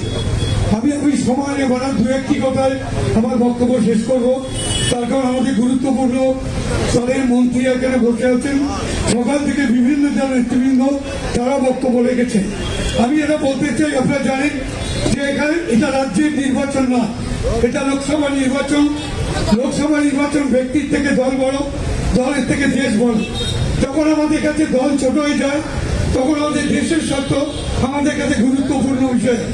আমরা দেশে কেন হচ্ছে, আমরা আমাদের কোনো অধিকার ক্ষুণ্ণ হচ্ছে, সাংবিধানিক অধিকার, রাষ্ট্রীয় ক্ষমতা, এবং সেটা চোরাবাজারি, কালোবাজারি, সাম্রাজ্যবাদ, পুঁজিবাদেরা চলে যাচ্ছে। গরিব মানুষ আরো গরিব লোক হচ্ছে, কিছু বড় বড় পরিবার তারাতে ক্ষমতা কবজীভূত হচ্ছে। দেশের স্বার্থ বিপন্ন, গরিবের পেনশন কমে যাচ্ছে, সুদ কমিয়ে দিচ্ছে প্রভিডেন্ট ফান্ডে, সার্বিকভাবে গরিবের মানুষের স্বার্থ সেগুলো বিঘ্নিত হচ্ছে। আমাদের টাকা দিচ্ছে না, বঞ্চনা করছে। এতে লড়াই ময়দানে আমাদের সুযোগ করে দিয়েছে। যদি টাকা দিয়ে দিত তাহলে নির্বাচনে আগে মাটি তৈরি করে এই লড়াইয়ের ক্ষেত্র আমরা তৈরি করতে পারতাম না। তার জন্য আমরা আশীর্বাদ যে মোদী যত বঞ্চনা করবে তত তৃণমূল কংগ্রেস সরকার তত শক্তিশালী হবে। আমাদের লড়াই মূল শক্তি লড়াই, মমতা ব্যানার্জি মানে লড়াই, লড়াইয়ের প্রতীক, এবং সেই লড়াইয়ের প্রতীক বলেই সারা দেশের মানুষ তাকিয়ে আছে মমতা ব্যানার্জির দিকে। এই লড়াই যত তীব্র হবে তত বিপন্ন হবে কেন্দ্রীয় সরকার। তাই তাদের চেষ্টা হচ্ছে মমতা ব্যানার্জির যে গ্রন্থ গণতন্ত্রের বিরুদ্ধে মূল্যবোধ তাকে রোধ করে দেওয়া, তাকে স্তব্ধ করে দেওয়া, আন্দোলনের গতিকে স্তব্ধ করা। তাই মমতার বিরুদ্ধে এত ষড়যন্ত্র, কারণ সারা দেশের মানুষ যখন তৈরি মমতাকে সামনে রেখে এই সরকারের বিরুদ্ধে লড়বে, একটি মুখ তখন দেশের মানুষের সামনে প্রতিবাদের মুখ, তার নাম হচ্ছে মমতা, তার নাম হচ্ছে মমতা, তার নাম হচ্ছে মমতা। তাই কেন্দ্রীয় সরকার মমতাকেই টার্গেট করেছে এবং তার কন্ট্রোল করতে হবে। আপনাদের মনে রাখতে হবে, আমরা তো লড়াই মাটি থেকেই জন্ম। পশ্চিমবাংলায় যখন গণতন্ত্র ছিল না, 34 বছরের বামফ্রন্ট সরকার, তখন মমতা উপলব্ধি করেছিল মানুষের গণতান্ত্রিক অধিকার ফিরিয়ে দিতে গেলে বামফ্রন্টের বিরুদ্ধে একা লড়াই করে আমরা জিততে পারবো না। তাই মমতাকে ডাক দিয়েছিল মহামাটি মানুষের সরকার। সমস্ত বিরোধী দল, বিরোধী মত যারা সরকারের বিরুদ্ধে ছিল তাদের একই মঞ্চে নেই। 2011 নির্বাচন করেছিল, 34 বছরের সরকার উৎখাত হয়ে গেছিল। ঐতিহাসিক কারণে ভারতবর্ষের রাজনীতিও আজকে সেই জায়গায় পৌঁছেছে। ওদের রাষ্ট্রীয় ক্ষমতা আছে, ওদের সংখ্যা তত্ত্বের বিচারে লোকসভায় সংখ্যা ওদের বেশি, ওদের সঙ্গে পুঁজিবাদ আছে, ওদের সঙ্গে কালো টাকা আছে, ওদের সঙ্গে সাম্রাজ্যবাদ আছে, ওদের আছে অনেক ক্ষমতা। আর আমাদের সঙ্গে আছে বাংলার 10 কোটি মানুষ, একটাই নেত্রী, নাম তার মমতা, নাম তার মমতা, তার নাম মমতা। ক্ষমতার সঙ্গে মমতার লড়াই, কোনদিন মমতা হয়নি। মমতার জীবনে পরাজয় এই শব্দটা ছিল না। আমরা মমতার ছায়া সঙ্গী, আমার বয়স 79 বছর, সম্বন্ধ আমার সঙ্গী, একসঙ্গে কর্পোরেশনে আমরা চাকরি করতাম। লড়াই কাকে বলে আমরা পাশে থেকে দাঁড়িয়ে দেখেছি। তাই মমতা যখন ডাক দিয়েছে, আপনি নিশ্চিন্ত থাকুন, এই লোকসভা নির্বাচনে সরকার হিসেবে আমরা জিতব এবং প্রধানমন্ত্রী মমতা হবে। রাজনীতির জটিল অঙ্কে 42টা লোকসভা চাই। 42টা লোকসভা নিয়ে বিরোধীরা যদি বিভিন্ন রাজ্য থেকে সংখ্যা তত্ত্বের বিচারে সংখ্যায় গরিষ্ঠ হতে পারে, তার হিসাব লিখে রাখুন। আমরা যারা চিৎকার করে বলেছি একটা বাংলায় বাঙালি প্রধানমন্ত্রী দিল্লিতে লালকেল্লায় পতাকা তুলবে, সেদিন আর দূরে নয়, এসে যাবে এই নির্বাচনে। তাই আমাদের লক্ষ্য 24-এর নির্বাচন দেশের কথা বিচর্চনা, বাংলায় ইঞ্চি দিচ্ছে দেওয়া, প্রত্যেকটা ভূতের কর্মী ভূতে ফিরে যেতে হবে। আর তৃণমূল কংগ্রেসের প্রার্থীকে লক্ষ লক্ষ ভোটে জিতিয়ে দিয়ে ওদের মুখে ঝামা করতে হবে। আজকের বিচারে দিল্লি দখল হাতের মুঠায় চলে আসবে, সেই লক্ষ্য নিয়েই বাংলায় শ্রমিকদের সমাবেশ। শ্রমিক হচ্ছে সরকারের হাতিয়ার, মনে রাখবেন। মিছিল করবেন শ্রমিক, যুবর মিছিল শ্রমিক, শ্রমিককে বাদ দিয়ে কিছু হয় না। এই শ্রমিক আর কৃষক আমাদের সরকারের মূল হৃদযন্ত্র, হাতিয়ার, তাকে শক্তিশালী করতে হবে। আজকের সমাবেশ লক্ষ লক্ষ সমাজ, এত মানুষ তারা বাংলা থেকে এসছে, একটা নতুন দিগন্ত উন্মোচিত হয়েছে, লড়াই শক্তি বেড়েছে, আমরা নতুন করে উৎসাহিত হয়েছি। যারা হাততালি দিচ্ছেন, হাততালি দিলে হবে না, ওই হাতটা দিয়ে তৃণমূলে ভোট দিয়ে সফল দেওয়া হবে, তবেই জিতবেন না। তাই আমাদের প্রত্যেককে অত্যন্ত সংক্ষিপ্ত আমার যারা কর্মী ভাইরা মনে এসছেন সবাইকে আমার প্রণাম, শুভেচ্ছা, অভিনন্দন। যারা নেতৃবৃন্দ আছে যারা ছোট হলেও তাদেরও প্রণাম জানাই, তাদের পদগুলিতে আজকের অনুষ্ঠান সম্পূর্ণ। আমার এখানে বলা আছে আমার ধন্যবাদ সবাইকে নিয়ে এই আমরা দীর্ঘজীবী হোক, আমরা লড়াই জিতবো, আমরা করবো, আমরা করবো, কিন্তু আমরা জিতবো, জিতবো, আমরা জিতবো। এই খেলা চলছে, লড়াই করে জিততে হবে। এই লড়াই জেতার লক্ষ্য নিয়েই আজকে সমাবেশ। 1 মাস 2 মাস বাকি, নির্বাচনী হাওয়া হয়নি, লড়াই ময়দানে ফিরে যান। এই মঞ্চে আটকে থাকলে লড়াই জিততে পারবেন না। প্রতিটা বুথ এক একটা ফুটবল মাঠ। মমতা বলেছে খেলা হবে, খেলা হবে, খেলা হবে। খেলার জন্য মাঠে যান, পাড়ার মাঠে খেলুন, বুথ থেকে জিতুন, তৃণমূল জিতবে, আমরা শক্তিশালী হব। আর দিল্লি দখল আমাদের হাতের মধ্যে থাকবে। আগামী দিনে সেই স্বপ্ন সার্থক হোক, এটুকু নিবেদন করেই আপনাদের প্রত্যেককে ভালোবাসা, শুভেচ্ছা, প্রণাম জানিয়ে আমার বক্তব্য শেষ করছি। জয় হিন্দ, বন্দে মাতরম, তৃণমূল কংগ্রেস জিন্দাবাদ, মমতা ব্যানার্জি জিন্দাবাদ, অভিষেক ব্যানার্জি জিন্দাবাদ।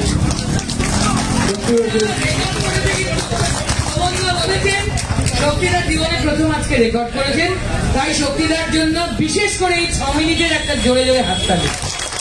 শক্তিদাকে ধন্যবাদ। তৃণমূল কংগ্রেসের রাজ্য সভাপতি সম্মানীয় শ্রী সুব্রত বক্সী ধর্নাস্থলে এসেছেন। রাজ্যের গুরুত্বপূর্ণ মন্ত্রী শ্রী অরূপ বিশ্বাস আছেন, আমরা তাদের মঞ্চে আসার অনুরোধ জানাই। আমাদের ধর্ণা মঞ্চে পশ্চিমবঙ্গ বিধানসভার মুখ্য সচেতক সম্মানীয় শ্রী নির্মল ঘোষ উপস্থিত রয়েছেন।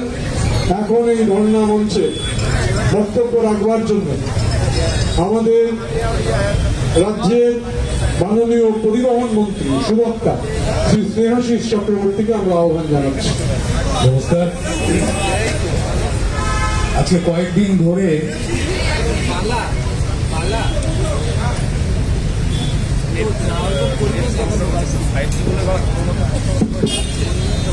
আমরা সকলের অবগতির জন্য জানাচ্ছি যে আমাদের যে নির্ধারিত কর্মসূচি পরপর ছিল, যেটা মাননীয় মুখ্যমন্ত্রী ঘোষণা করেছিলেন, সেখান থেকে একটু আমাদের পরিবর্তন হয়েছে। সেই পরিবর্তনটা আমি রাজ্যের সভাপতি, আমাদের সকলের সম্মানীয় সভাপতি সুব্রত বক্সীকে যে পরিবর্তন হয়েছে সেটা বলার জন্য একটু অনুরোধ করছি।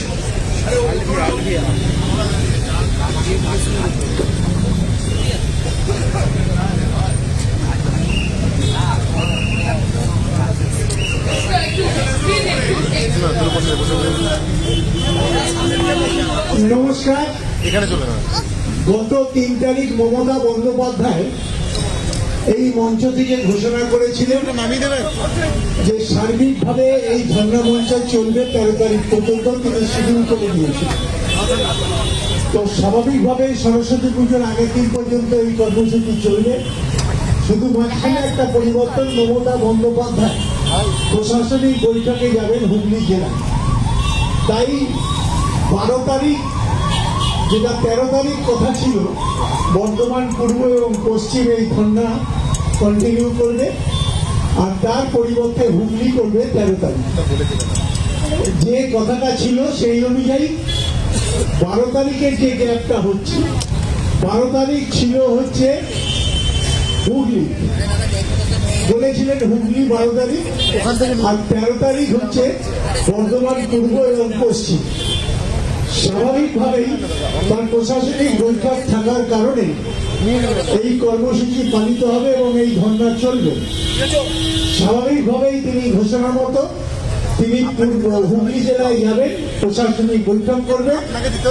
প্রথম দিন অর্থাৎ 12 তারিখে তিনি যখন যাবেন হুগলি জেলায়, সেদিনকার বর্ধমান পূর্ব এবং পশ্চিমেই ধর্ণা মঞ্চ চালাবেন এবং 13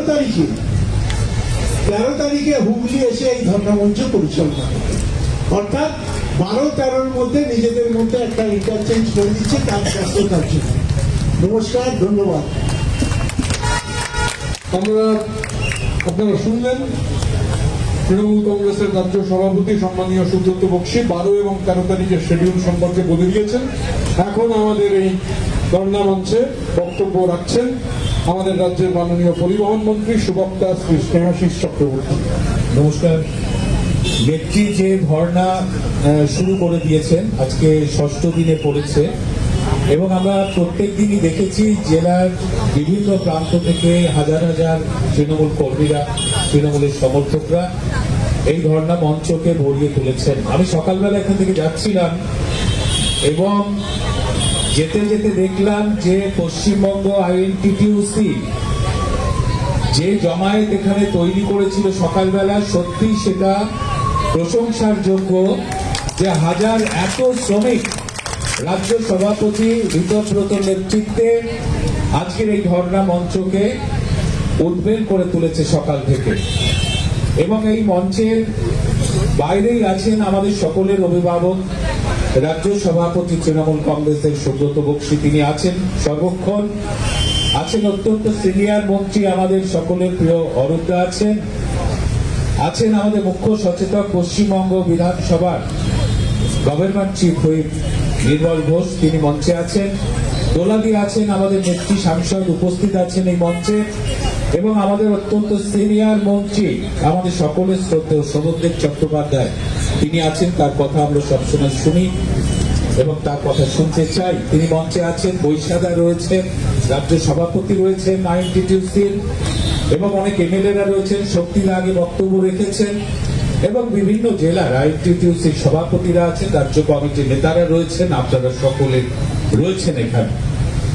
যখন 1929 সালের লাহোর কংগ্রেসে যেদিন জাতীয় কংগ্রেস জওহরলাল নেহরু পূর্ণ স্বাধীনতার প্রস্তাব এনেছিল, সেদিন জওহরলাল নেহরুকে সাংবাদিকরা জিজ্ঞেস করেছিল যে কেমন হবে ভারতবর্ষ। জিজ্ঞেস করেছিল যে ভারতবর্ষের স্বাধীনতা বলতে আপনি কি বোঝেন? ভারতবর্ষের স্বাধীনতা মানে কি শুধু ক্ষমতার হস্তান্তর? ভারতবর্ষের স্বাধীনতা মানে কি শুধু ইউনিয়ন জ্যাকের পরিবর্তে তেরঙ্গা পতাকার উত্তোলন? ভারতবর্ষের স্বাধীনতা মানে কি শুধু সাদা চামড়ার বদলে কালো চামড়ার মানুষদের এসডিও ভিডিও করে দেওয়া? সেদিন জওহরলাল নেহরু বলেছিলেন যে না, আমি ভারতবর্ষের স্বাধীনতা বলতে বুঝি ভারতবর্ষের মানুষের সার্বিক মুক্তি, রাজনৈতিক বন্ধন হতে মুক্তি, সাংস্কৃতিক বন্ধাত্ম হতে মুক্তি, অর্থনৈতিক বন্ধন হতে মুক্তি। এবং এই সার্বিক মুক্তির জন্য 1947 সালে 15ই আগস্ট দেশ স্বাধীন হলো। তার ঠিক 1950 সাল 26শে জানুয়ারি আমাদের সংবিধান তৈরি হলো। সেই সংবিধানের প্রস্তাবনায় ভারতবর্ষকে গণতন্ত্র দেওয়া হলো। কিন্তু ভারতবর্ষের সেই সংবিধান পাওয়ার 2 বছরের মধ্যেই জওহরলাল নেহরু লোকসভা নির্বাচনের ডাক দিয়েছিলেন। এবং সেদিন জওহরলাল নেহরুকে বলেছিল কিছু মানুষ যে আপনি এখনই নির্বাচন করবেন না, কারণ দেশের মানুষ এখনো শিক্ষিত হয়নি, সচেতন হয়নি, তারা কি করে ভোট দিতে হয় জানে না। সেদিন জওহরলাল নেহরু বলেছিলেন যে আমি যদি গণতান্ত্রিক অধিকারকে পকেটে রাখি তাহলে সেই অধিকার পকেট মার হয়ে যাবে, কিন্তু আমি যদি গণতান্ত্রিক অধিকারকে দেশের মানুষের মধ্যে ছড়িয়ে দিই সেটা সুরক্ষিত থাকবে। 1952 সালে 4 জুলাই লোকসভা নির্বাচন অনুষ্ঠিত হলো। অনেক বড় বড় স্বাধীনতা সংগ্রামী সেই ভোটে হেরে গিয়েছিলেন। আরামবাগে প্রফুল্ল সেন হেরে গিয়েছিলেন স্বাধীনতা সংগ্রামী, মহারাষ্ট্রে কার্যু হেরে গিয়েছিলেন। তো আবার সাংবাদিকরা জওহরলালকে বলল, দেখলেন তো আমরা বলেছিলাম এখনই নির্বাচন করা ঠিক হয়নি, কারণ দেশের মানুষ ভোট দিতে হয় কেমন করে জানে না বলেই এত বড় বড় স্বাধীনতা সংগ্রামীদের তারা ভোটে হারিয়ে দিয়েছে।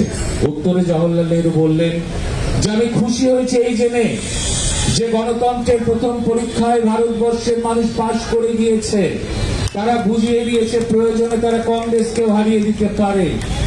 এত বড় অধিকার আমাদের সংবিধান ভারতবর্ষের মানুষকে দিয়েছে যে ভারতবর্ষের মানুষই ভোটের সময় ভোট দিয়ে তার পছন্দ মতো দলকে সরকারে বসায় এবং সরকার তৈরি করে। সেই গণতন্ত্র আজকে কিন্তু ভুলণ্ঠিত হবার পথে এসে দাঁড়িয়েছে। যে সার্বিক মুক্তির কথা জওহরলাল নেহরু 29 সালে বলেছিলেন, স্বাধীনতার পর একের পর এক সরকার ভারতবর্ষকে চালিয়েছে। কংগ্রেস সরকার এসছে, অকংগ্রেসি সরকার এসেছে, বিভিন্ন রাজ্যে আঞ্চলিক দলের নেতৃত্বে সরকার এসেছে, কিন্তু ভারতবর্ষের মানুষকে সেই সার্বিক মুক্তি তারা কখনো দিতে পারেনি। এখনো দারিদ্র সীমার নিচে একটা বড় সংখ্যক মানুষ বাস করে ভারতবর্ষে। এখনো শিক্ষার আলো সর্বত্র পৌঁছয়নি। এখনো স্বাস্থ্য চিকিৎসা থেকে বঞ্চিত মানুষ আছে কত। এখনো ভারতবর্ষের সংবিধানে যে মৌলিক অধিকারগুলো আছে তার সে সম্বন্ধে সচেতনতা নেই, মানুষের সংখ্যাও নগণ্য নয়। এই অবস্থার মধ্যে 2011 সালে এই বাংলার দায়িত্ব নিজের কাঁধে তুলে নিয়েছিলেন মমতা বন্দ্যোপাধ্যায়। তুলে নেওয়ার পর তিনি যে উন্নয়নের বৃত্ত রচনা করলেন, সেই বৃত্তের মধ্যে বাংলার সর্বস্তরের সর্বশ্রেণীর সব মানুষকে অন্তর্ভুক্ত করলেন। তিনি যে উন্নয়নের যজ্ঞ শুরু করলেন, সেখানে মানুষের যে প্রাথমিক প্রয়োজনীয়তা থাকে বাঁচার, খাদ্য, চিকিৎসা, শিক্ষা, তিনি পূরণের বন্দোবস্ত করলেন। তিনি যে উন্নয়ন শুরু করলেন, সেই উন্নয়নকে তিনি পৌঁছে দিলেন তৃণমূল স্তরের প্রতিটি মানুষের ঘরে ঘরে। পৃথিবীতে অনেক বড় বড় রাষ্ট্র ব্যবস্থা তৈরি হয়েছে, বড় বড় আদর্শ তৈরি হয়েছে, তত্ত্ব তৈরি হয়েছে। প্রতিটি তত্ত্বই কিন্তু মানুষের ডেভেলপমেন্টের কথা বলেছে, কিন্তু আদপে পৃথিবীর মানুষ, মূলত ভারতবর্ষের মানুষ সেই ডেভেলপমেন্টের ছোঁয়া কিন্তু তৃণমূল স্তরে কেউ কোনোদিন পায়নি। এখানে 34 বছর সিপিএম পার্টি ছিল, তারা মার্ক্সবাদী আদর্শে বিশ্বাস করত, তারা শ্রমিকের কথা বলতো, কৃষকের কথা বলতো, গরিব মানুষের কথা বলতো, কিন্তু সেই মার্ক্সবাদী কমিউনিস্ট পার্টি কখনো ভাবেনি যে বাংলার দরিদ্রতম মানুষ যারা দুমুঠো অন্ন জোগাড় করতে পারে না, তাদের খাদ্যের বন্দোবস্ত করা দরকার। মমতা বন্দ্যোপাধ্যায় যে উন্নয়ন করলেন, আজকে আর আমলাশোলের ঘটনা ঘটে না, আজকে পিঁপড়ের ডিম খেয়ে মানুষকে দিন গুজরান করতে হয় না। আজকে বাংলার 8,84,00,000 রেশন কার্ড হোল্ডারকে বিনা পয়সায় খাদ্য কিন্তু মমতা বন্দ্যোপাধ্যায় পৌঁছে দিয়ে তিনি দেখিয়ে দিয়েছেন যে পুষ্টি সবার জন্য হয়। আজকে অজস্র স্কলারশিপ পড়াশোনার ক্ষেত্রকে তিনি প্রস্তুত করে দিয়েছেন। তিনি স্বাস্থ্যসাথী কার্ড সহ বিনা পয়সায় চিকিৎসা দিয়ে মানুষের চিকিৎসাকে নিশ্চিত করেছেন। আমরা তাই নিশ্চিতভাবে বলতে পারি যে আগামী দিনে মমতা বন্দ্যোপাধ্যায়ের নেতৃত্বে বাংলার মানুষ সেই সার্বিক মুক্তি পেতে চলেছে। তাই ঈর্ষা করে বিজেপি, তাই বিভিন্ন নির্বাচন যখন হয় বাংলার মানুষ মমতা দিকেই সমর্থন করে।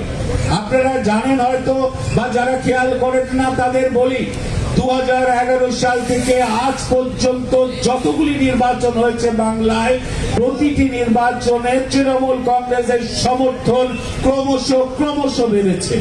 2011 সালে আমরা ভোট পেলাম 2,30,00,000, 16 সালে ভোট পেলাম 2,45,00,000, 19 সালে ভোট পেলাম 2,47,00,000, 21-এ ভোট পেলাম 2,88,00,000।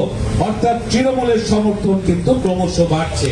একটাই কারণ, তিনি নিশ্চিত করেছেন মানুষের বেঁচে থাকার রসদগুলো মানুষের কাছে পৌঁছয়।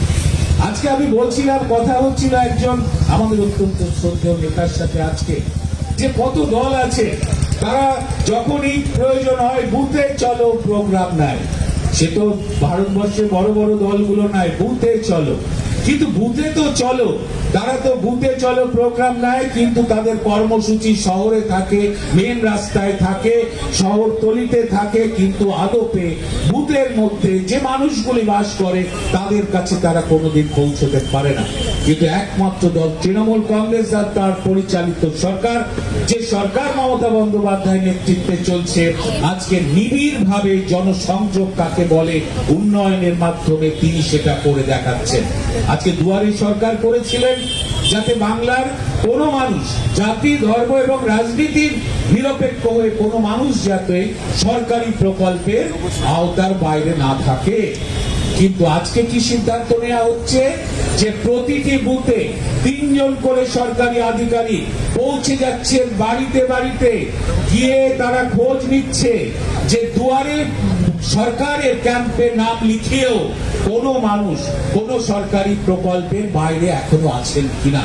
অর্থাৎ দিদি নিশ্চিত হতে চান যে এই রাজ্যের যে 10 কোটি মানুষ তারা যেন উন্নয়নের মধ্যেই থাকে। তাই আমি বলেছি যে 3টি কারণে ভারতবর্ষের যে কোনো সরকারের থেকে তৃণমূল কংগ্রেস পরিচালিত এই সরকার, মমতা বন্দ্যোপাধ্যায়ের নেতৃত্বে এই সরকার স্বতন্ত্রতার দাবি করতে পারে। 3টি কারণে মূলত। 1 নম্বর কারণ হচ্ছে প্রতিশ্রুতি রক্ষা করা। ভারতবর্ষের স্বাধীনতার পর রাজনৈতিক দলগুলো ভোটের আগে যা বলে, ভোটের পরে সে কথাটা তারা রাখে না। তাই মানুষের বিশ্বাসযোগ্যতা রাজনৈতিক দলের প্রতি ক্রমশ তলানিতে এসে দাঁড়িয়েছে।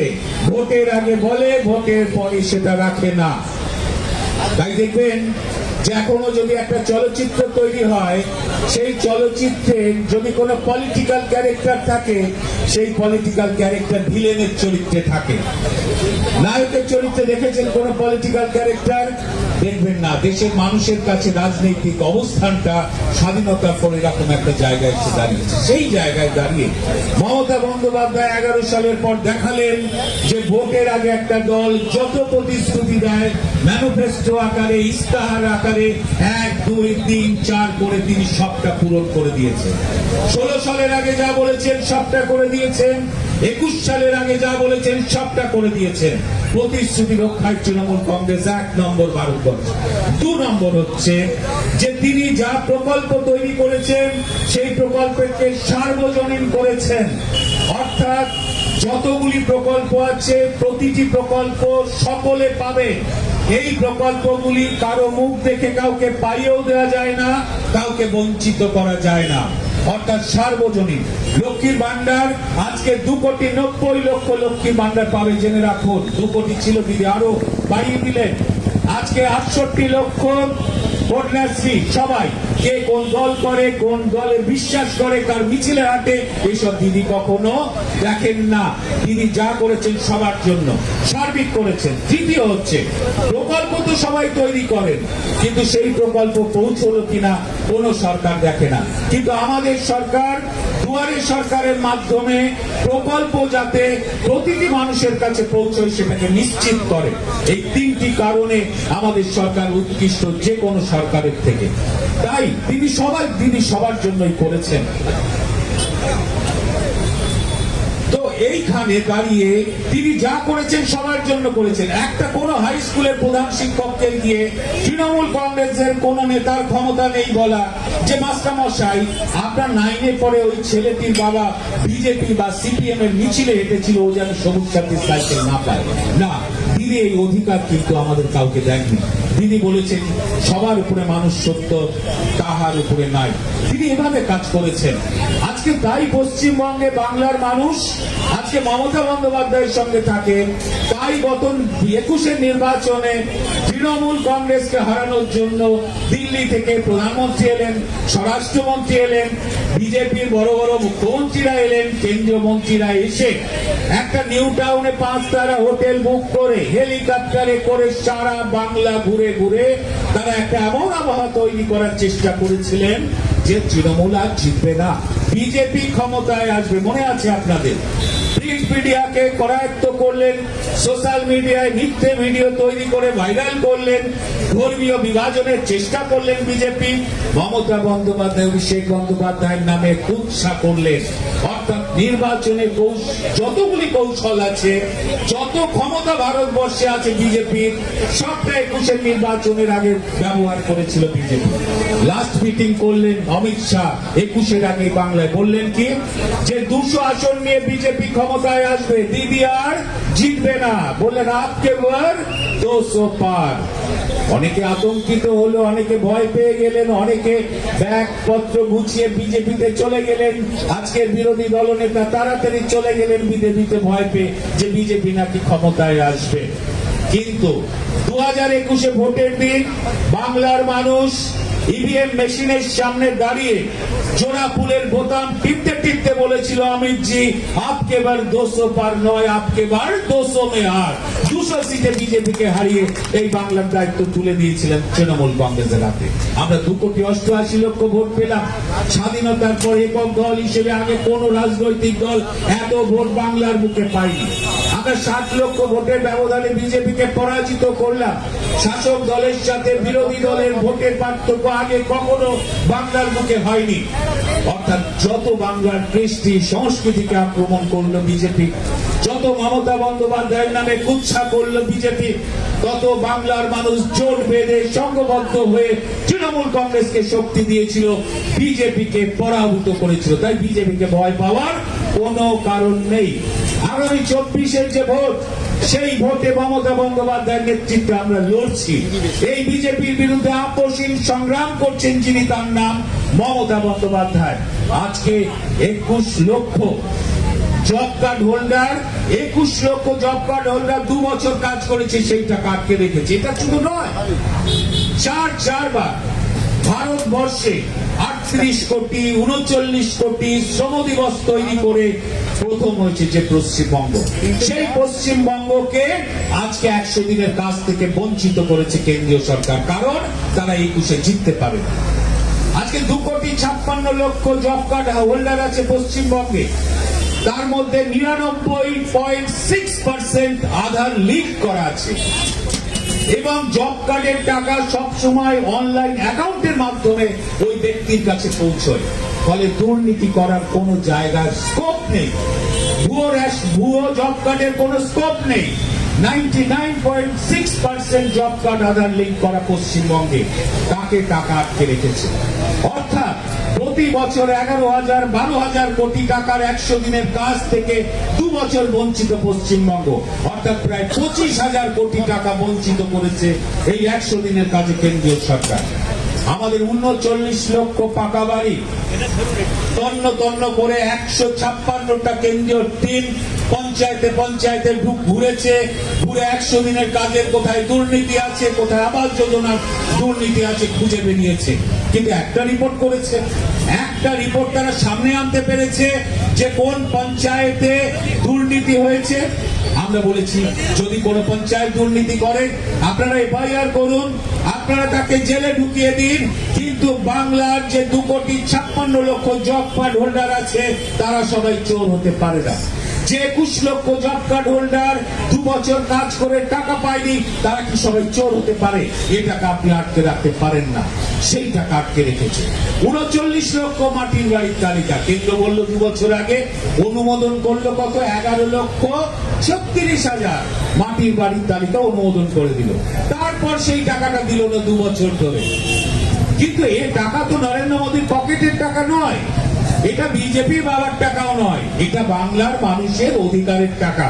কারণ প্রতিদিন প্রতিটি মানুষের মাথার ওপর থেকে কর সংগ্রহ করে নিয়ে যায় কেন্দ্রীয় সরকার, এবং সেটা বছরে লক্ষ কোটি টাকার ওপর। সেই করের একটা অংশ দিয়ে কোন কেন্দ্রীয় প্রকল্পের 50% 60% দেয় কেন্দ্রীয় সরকার। কিন্তু পশ্চিমবঙ্গ সরকারকে তার থেকে অনেক বেশি খরচা করতে হয় সেই প্রকল্পটাকে বাস্তবায়িত করার। ফলে যে প্রকল্পের টাকাই দিক না কেন, সেটা আপনার টাকা, বাংলার মানুষের টাকা, সেটা আটকে রাখতে পারে না। তাই তার বিরুদ্ধে আমাদের লড়াই চলবে, এই অধিকারের লড়াই মমতা বন্দ্যোপাধ্যায়ের নেতৃত্বে আমরা লড়ছি। এবং আগামী নির্বাচনে এই বিজেপিকে ভারতবর্ষ থেকে না সরালে আগামী দিনে আমাদের যে সংবিধান, সেই সংবিধানের অধিকারগুলো থেকেও আমরা হারাবো। সকলে ভালো থাকবেন। মমতা বন্দ্যোপাধ্যায় জিন্দাবাদ, অভিষেক বন্দ্যোপাধ্যায় জিন্দাবাদ, তৃণমূল কংগ্রেস জিন্দাবাদ। দেবাশিস চক্রবর্তীকে অনেক ধন্যবাদ। আমরা কথা বলে ঠিক করেছি এখন 3টে গান আমরা শুনবো পরপর। জয়ী ব্যান্ড গাইবে কারার ওই লৌহ কপাট, তারপর অমিত শোনাবে পথে এবার নামো সাথী, আর রবীন্দ্রিকের বাবু মান্নারা শোনাবে একটাই নাম মমতা। জয়ী band. Hello, hello, hello, hello, hello, hello, hello,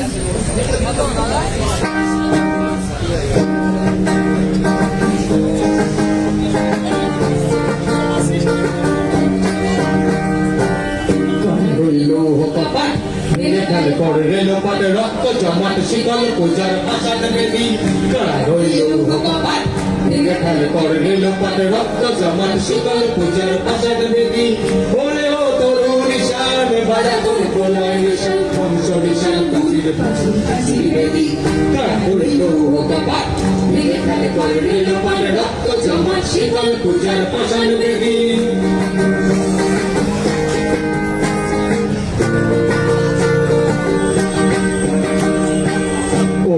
bajna baja ke malik ke she raja, bajna baja ke malik ke she raja, তেরাই সাজা মুক্ত স্বাধীন সত্য কেড়ে তেরাই সাজা মুক্ত স্বাধীন সত্য কেড়ে হাহা পায় যে হাসি ভগবান করবে ফাঁসি সর্বনাশী শিখাইলো সত্য কেড়ে কামাত ভেঙে ফেলে করলে লোপার রক্ত জমান শিকল পূজার পাশান দেবী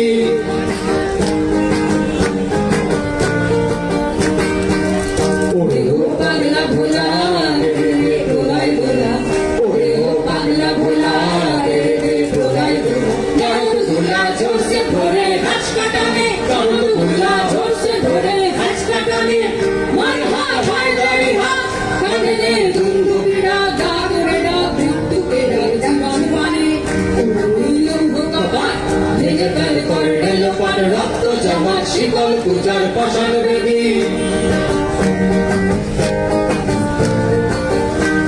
ওই কাল বসে কি বিকাল বসে কি ওই কাল বসে কি টাকা বিকাল বসে কি দেখি ভীমকার ওই ভিত্তি নারী দেখি ভীমকার ওই ভিত্তি নারী লাঠিবার ভাঙে ডালা যত সব বন্দি সমায় আগুন জ্বালা ফেলু পারি রইল কপাট ভেঙে ফেল করলে লোপার রক্ত জমান শিকল পূজার পাশান বেদি জমান শিকল পূজার পাশান বেদি রক্ত জমান শিকল পূজার পাশান বেদি রক্ত জমান শীতল পূজার পাশান দেবী জয়ী ব্যান্ডকে অনেক ধন্যবাদ।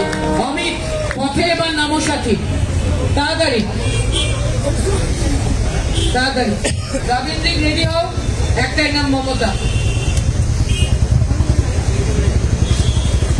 অমিত কালী, পথে এবার নামো সাথী।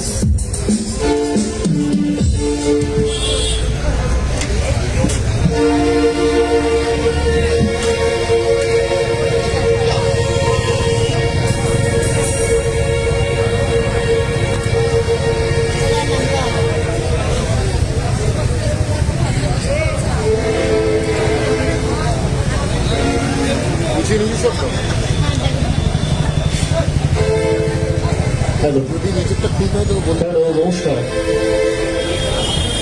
আজ আমরা এই লড়াইয়ের মঞ্চে উপস্থিত হয়েছি। তিনি হচ্ছেন লড়াইয়ের মুখ, প্রতিবাদের ভাষা, প্রতিবাদের অন্য নাম। আজ আমরা সবাই মিলে এখন একটা গান গাইব। আমরা পথে রয়েছি, পথে থাকবো, সেই পথে নামার গান, পথে থাকার গান, কিন্তু সবাই একসাথে, সবাই একসাথে।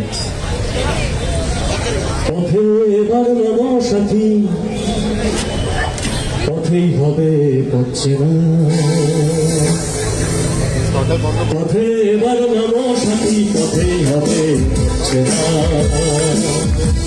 পথে এবার নামো সাথী, পথেই হবে পড়ছে না। অনুরোধের ঠিকানা হয়েছে মনে জানা। পথে এবার নামো সাথী, পথেই হবে পড়ছে না। সবাই পথে এবার হবে পড়ছে না। অনুরোধের ঠিকানা হয়েছে মনে জানা। পথে নামো সাথী, পথেই হবে পড়ছে না।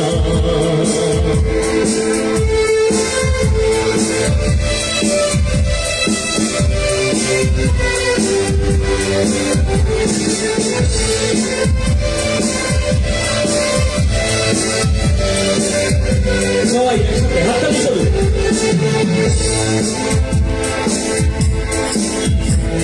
অনেক অধিক গেল বৃথাই সঞ্চয়ে, এসো এ বিভা, এসো গেল বিভার বাধা পার হয়ে। অনেক অধিক গেল বৃথাই সঞ্চয়ে, এসো এবার বিভার বাধা পার হয়ে। তোমার আমার সবার সবল মিলাই প্রাণে কিসের দ্বারা হবে সে ভাবে জানা। পথে বাড়ানো সাথী, পথেই হবে পড়ছে না।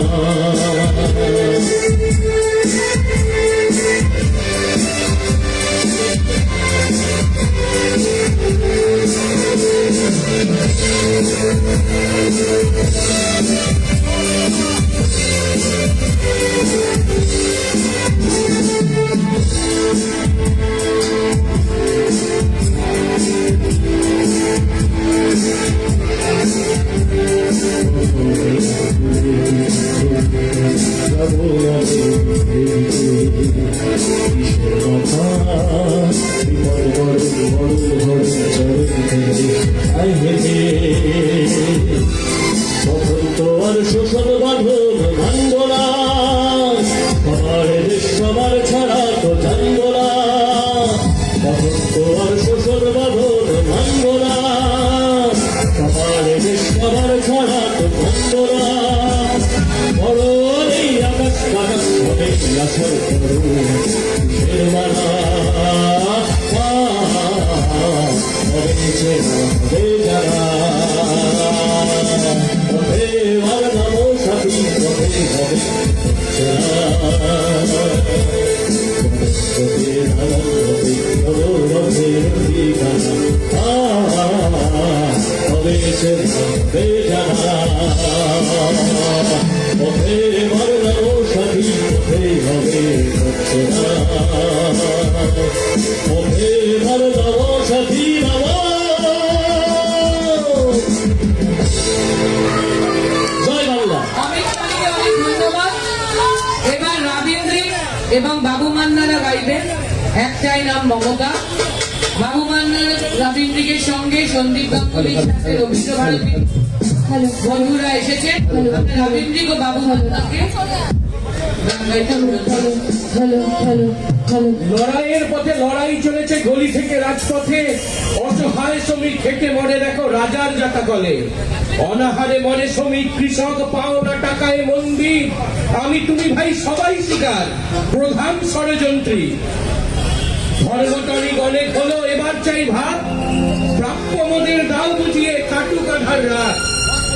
মন্দিরের বাইরে বসে ভিক্ষা করতে চাই না, মন্দিরের বাইরে বসে ভিক্ষা করতে চাই না। পরিশ্রমের ন্যায্য টাকা হাজার বলেও পাই না। কৃষক শ্রমিক কেঁদে মরে, মজুরির বেলায় ঘন্টা। অনেক হলো ধর্মবাজি, বাজা মিলায় টঙ্কা। প্রশ্ন কর এই রাজা তোর কাপড় কোথায় বল, প্রশ্ন কর এই রাজা তোর কাপড় কোথায় বল। শোষণ শাসন অনেক হলো, বিদায়ের পথে চল। আওয়াজ আওয়াজ তোলো ন্যাংটা রাজার বিদায়, আমার শিশু মরবে না আর অপুষ্টির খিদায়। রাজার চিতা জ্বালা তোরা দুর্নীতির সমর্পণ, দেশ বাঁচাতে এই লড়াইয়ে জীবন করি আপন। আমরা যারা মমতা বন্দ্যোপাধ্যায়কে ভরসা করি, আমরা যারা বিশ্বাস করি এই ভারতবর্ষকে দুর্নীতি মুক্ত করতে গেলে, এই ভারতবর্ষকে আবার জগত সভায় শ্রেষ্ঠ আসনে নিয়ে যেতে গেলে মমতা বন্দ্যোপাধ্যায়কে সামনে রাখতে হবে। মমতা বন্দ্যোপাধ্যায় পথ দেখাবেন। তাই পরবর্তী গান একটাই নাম মমতা।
মানুষের ভরসা অসহায় ভরসা মমতা, করোনা মহামারী মমতা, মানুষের ভরসা মমতা,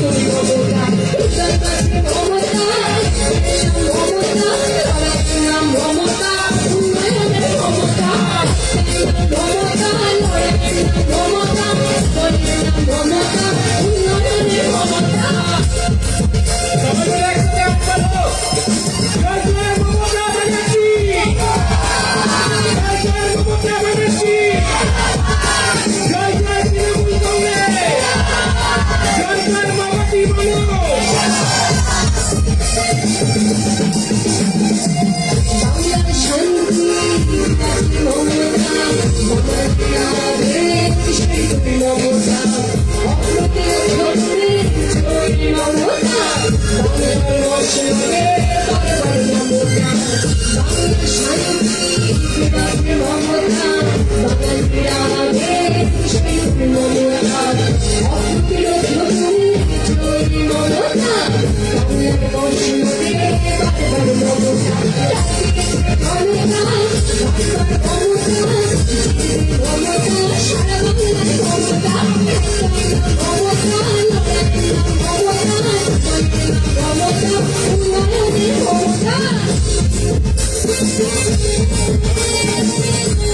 আজকে এখানে আইএনটিটিউসি এবং পশ্চিমবঙ্গ রাজ্য সরকারি কর্মচারী ফেডারেশনের পক্ষ থেকে যে ধর্ণা সকাল থেকেই রাজ্যের বিভিন্ন প্রান্তের আমাদের বিভিন্ন জেলা কমিটি আইএনটিটিউসি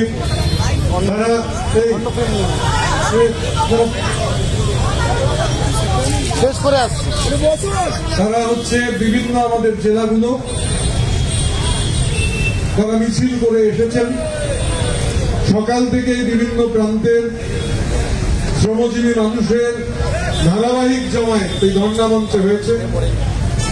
আমি আইএনটিটিউসির পশ্চিমবঙ্গের সমস্ত জেলা কমিটি, আইএনটিটিউসি অনুমোদিত সমস্ত ইউনিয়ন, চা ইউনিয়ন, জুটের ইউনিয়ন, বিড়ি ইউনিয়ন, রেল আকারের ইউনিয়ন, সাধারণ আকারের ইউনিয়ন, মৎস্যজীবী ইউনিয়ন, কয়লার ইউনিয়ন, আমাদের বিভিন্ন সংগঠিত ক্ষেত্রের ইউনিয়ন, সিএসসি, গ্রাম কোম্পানি, বিদ্যুৎ পর্ষদ, সমস্ত ইউনিয়ন, আইএনটিটিউসি অনুমোদিত ইউনিয়নগুলো তারা বড় সংখ্যায় ধারাবাহিকভাবে মিছিল নিয়ে এই মঞ্চে এসেছে।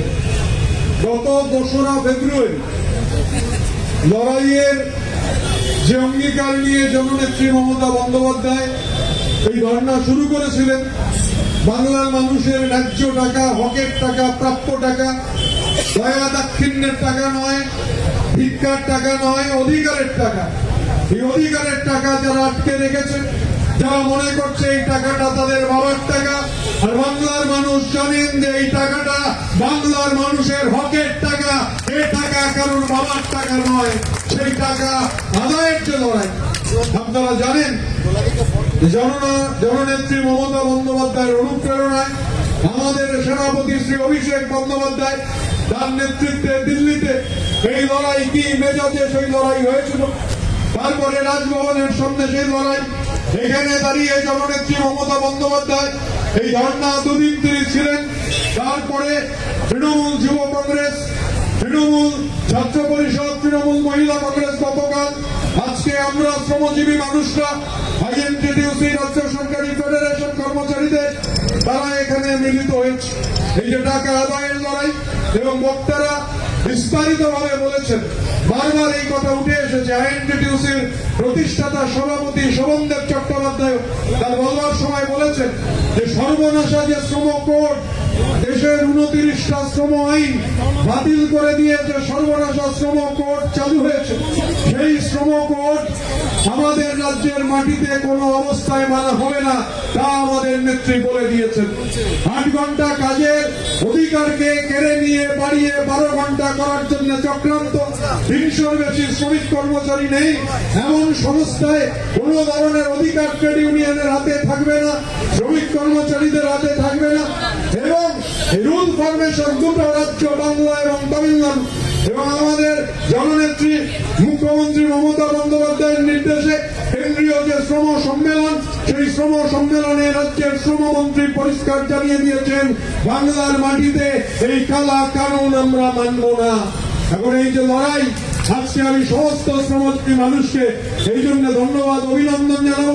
এই লড়াইয়ে তারা যেভাবে সামিল হয়েছেন, এবং আপনারা জানেন রাজ্যের শ্রমমন্ত্রী এই মঞ্চে ছিলেন, তিনি বিস্তারিতভাবে বলেছেন যে রাজ্যের মাটিতে বিশেষ করে শ্রমজীবী মানুষের জন্য কি ধরনের কাজ হচ্ছে।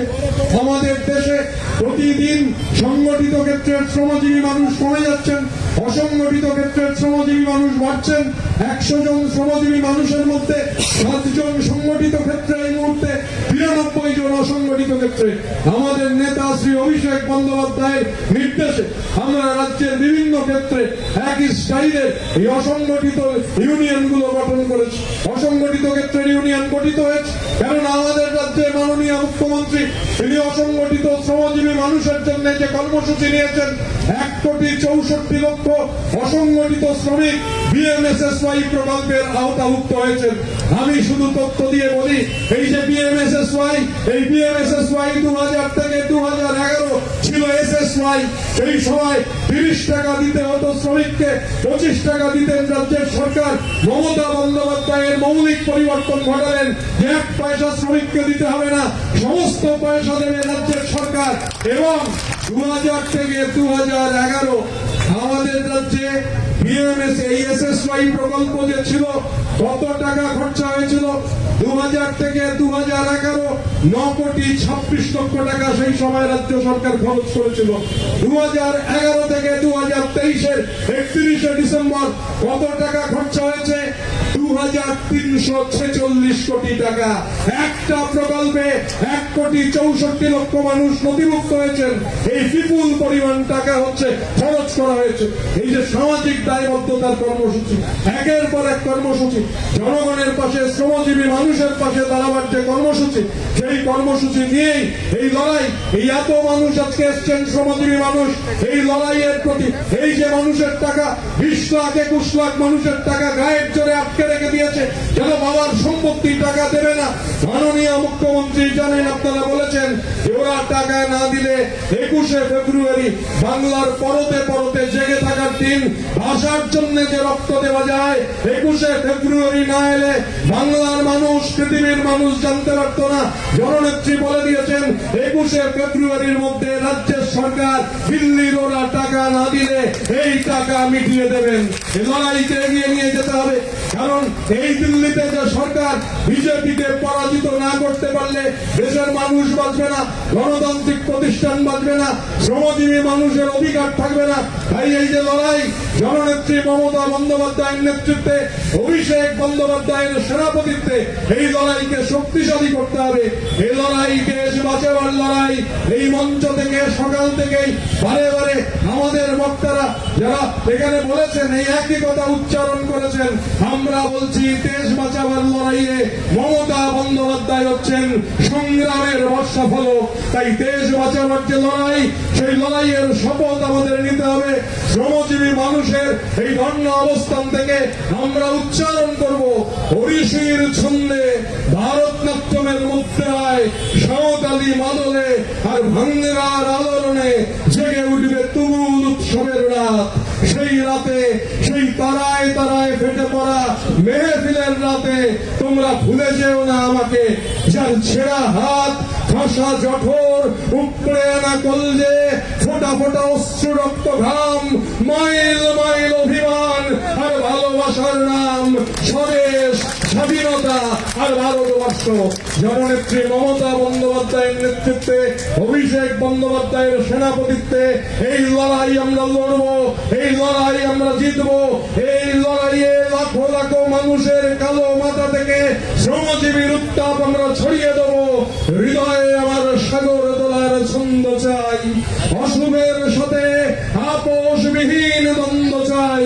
এখনো জীবনে মোহন মহান স্বপ্ন চাই, দৈতাকে ভালোবাসার মতন লগ্ন চাই, কবিতায় আমি তারার মতন শব্দ চাই, শান্ত এবং কল্যাণময় অব্দ চাই, মল্লিকার শেফালির সাথে চুক্তি চাই, সর্বপ্রকার কারাগার থেকে মুক্তি চাই, মুক্তি চাই, মুক্তি চাই।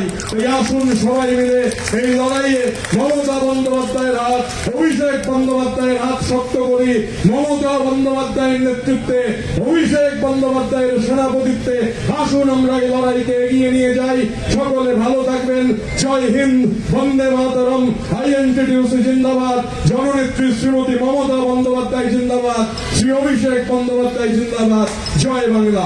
আগামীকালের এই ধর্ণা কর্মসূচি আমাদের তৃণমূল কংগ্রেসের সংখ্যালঘু cell, SC ST OBC cell, তারা পরিচালনা করবেন।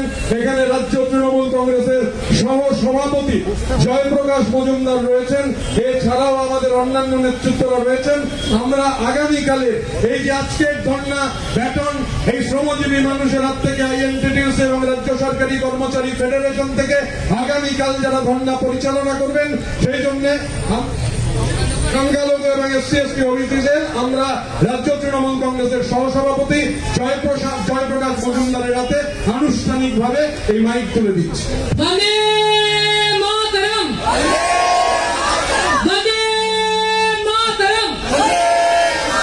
তৃণমূল কংগ্রেস জিন্দাবাদ, তৃণমূল কংগ্রেস জিন্দাবাদ, মমতা ব্যানার্জি জিন্দাবাদ, মমতা ব্যানার্জি জিন্দাবাদ, আইএনটিটিউসি জিন্দাবাদ, আইএনটিটিউসি জিন্দাবাদ, শ্রমিক কর্মচারী ঐক্য জিন্দাবাদ, শ্রমিক কর্মচারী ঐক্য জিন্দাবাদ।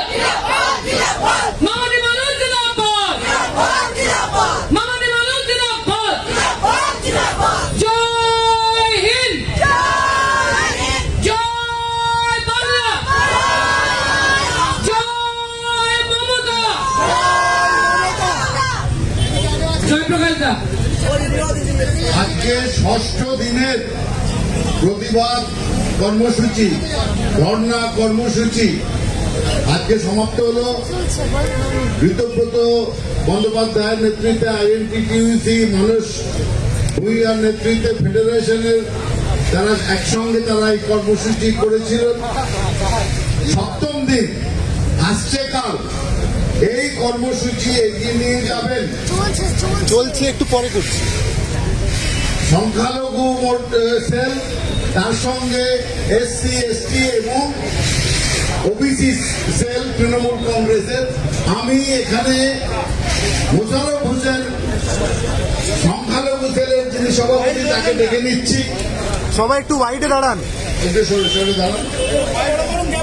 আচ্ছা, আর আমি ডাকছি সুনীল মণ্ডল এমপি, সুনীল মণ্ডল এসসি সেলের পক্ষ থেকে সুনীল মণ্ডল এমপি, তার সঙ্গে অন্যান্যরাও আছেন।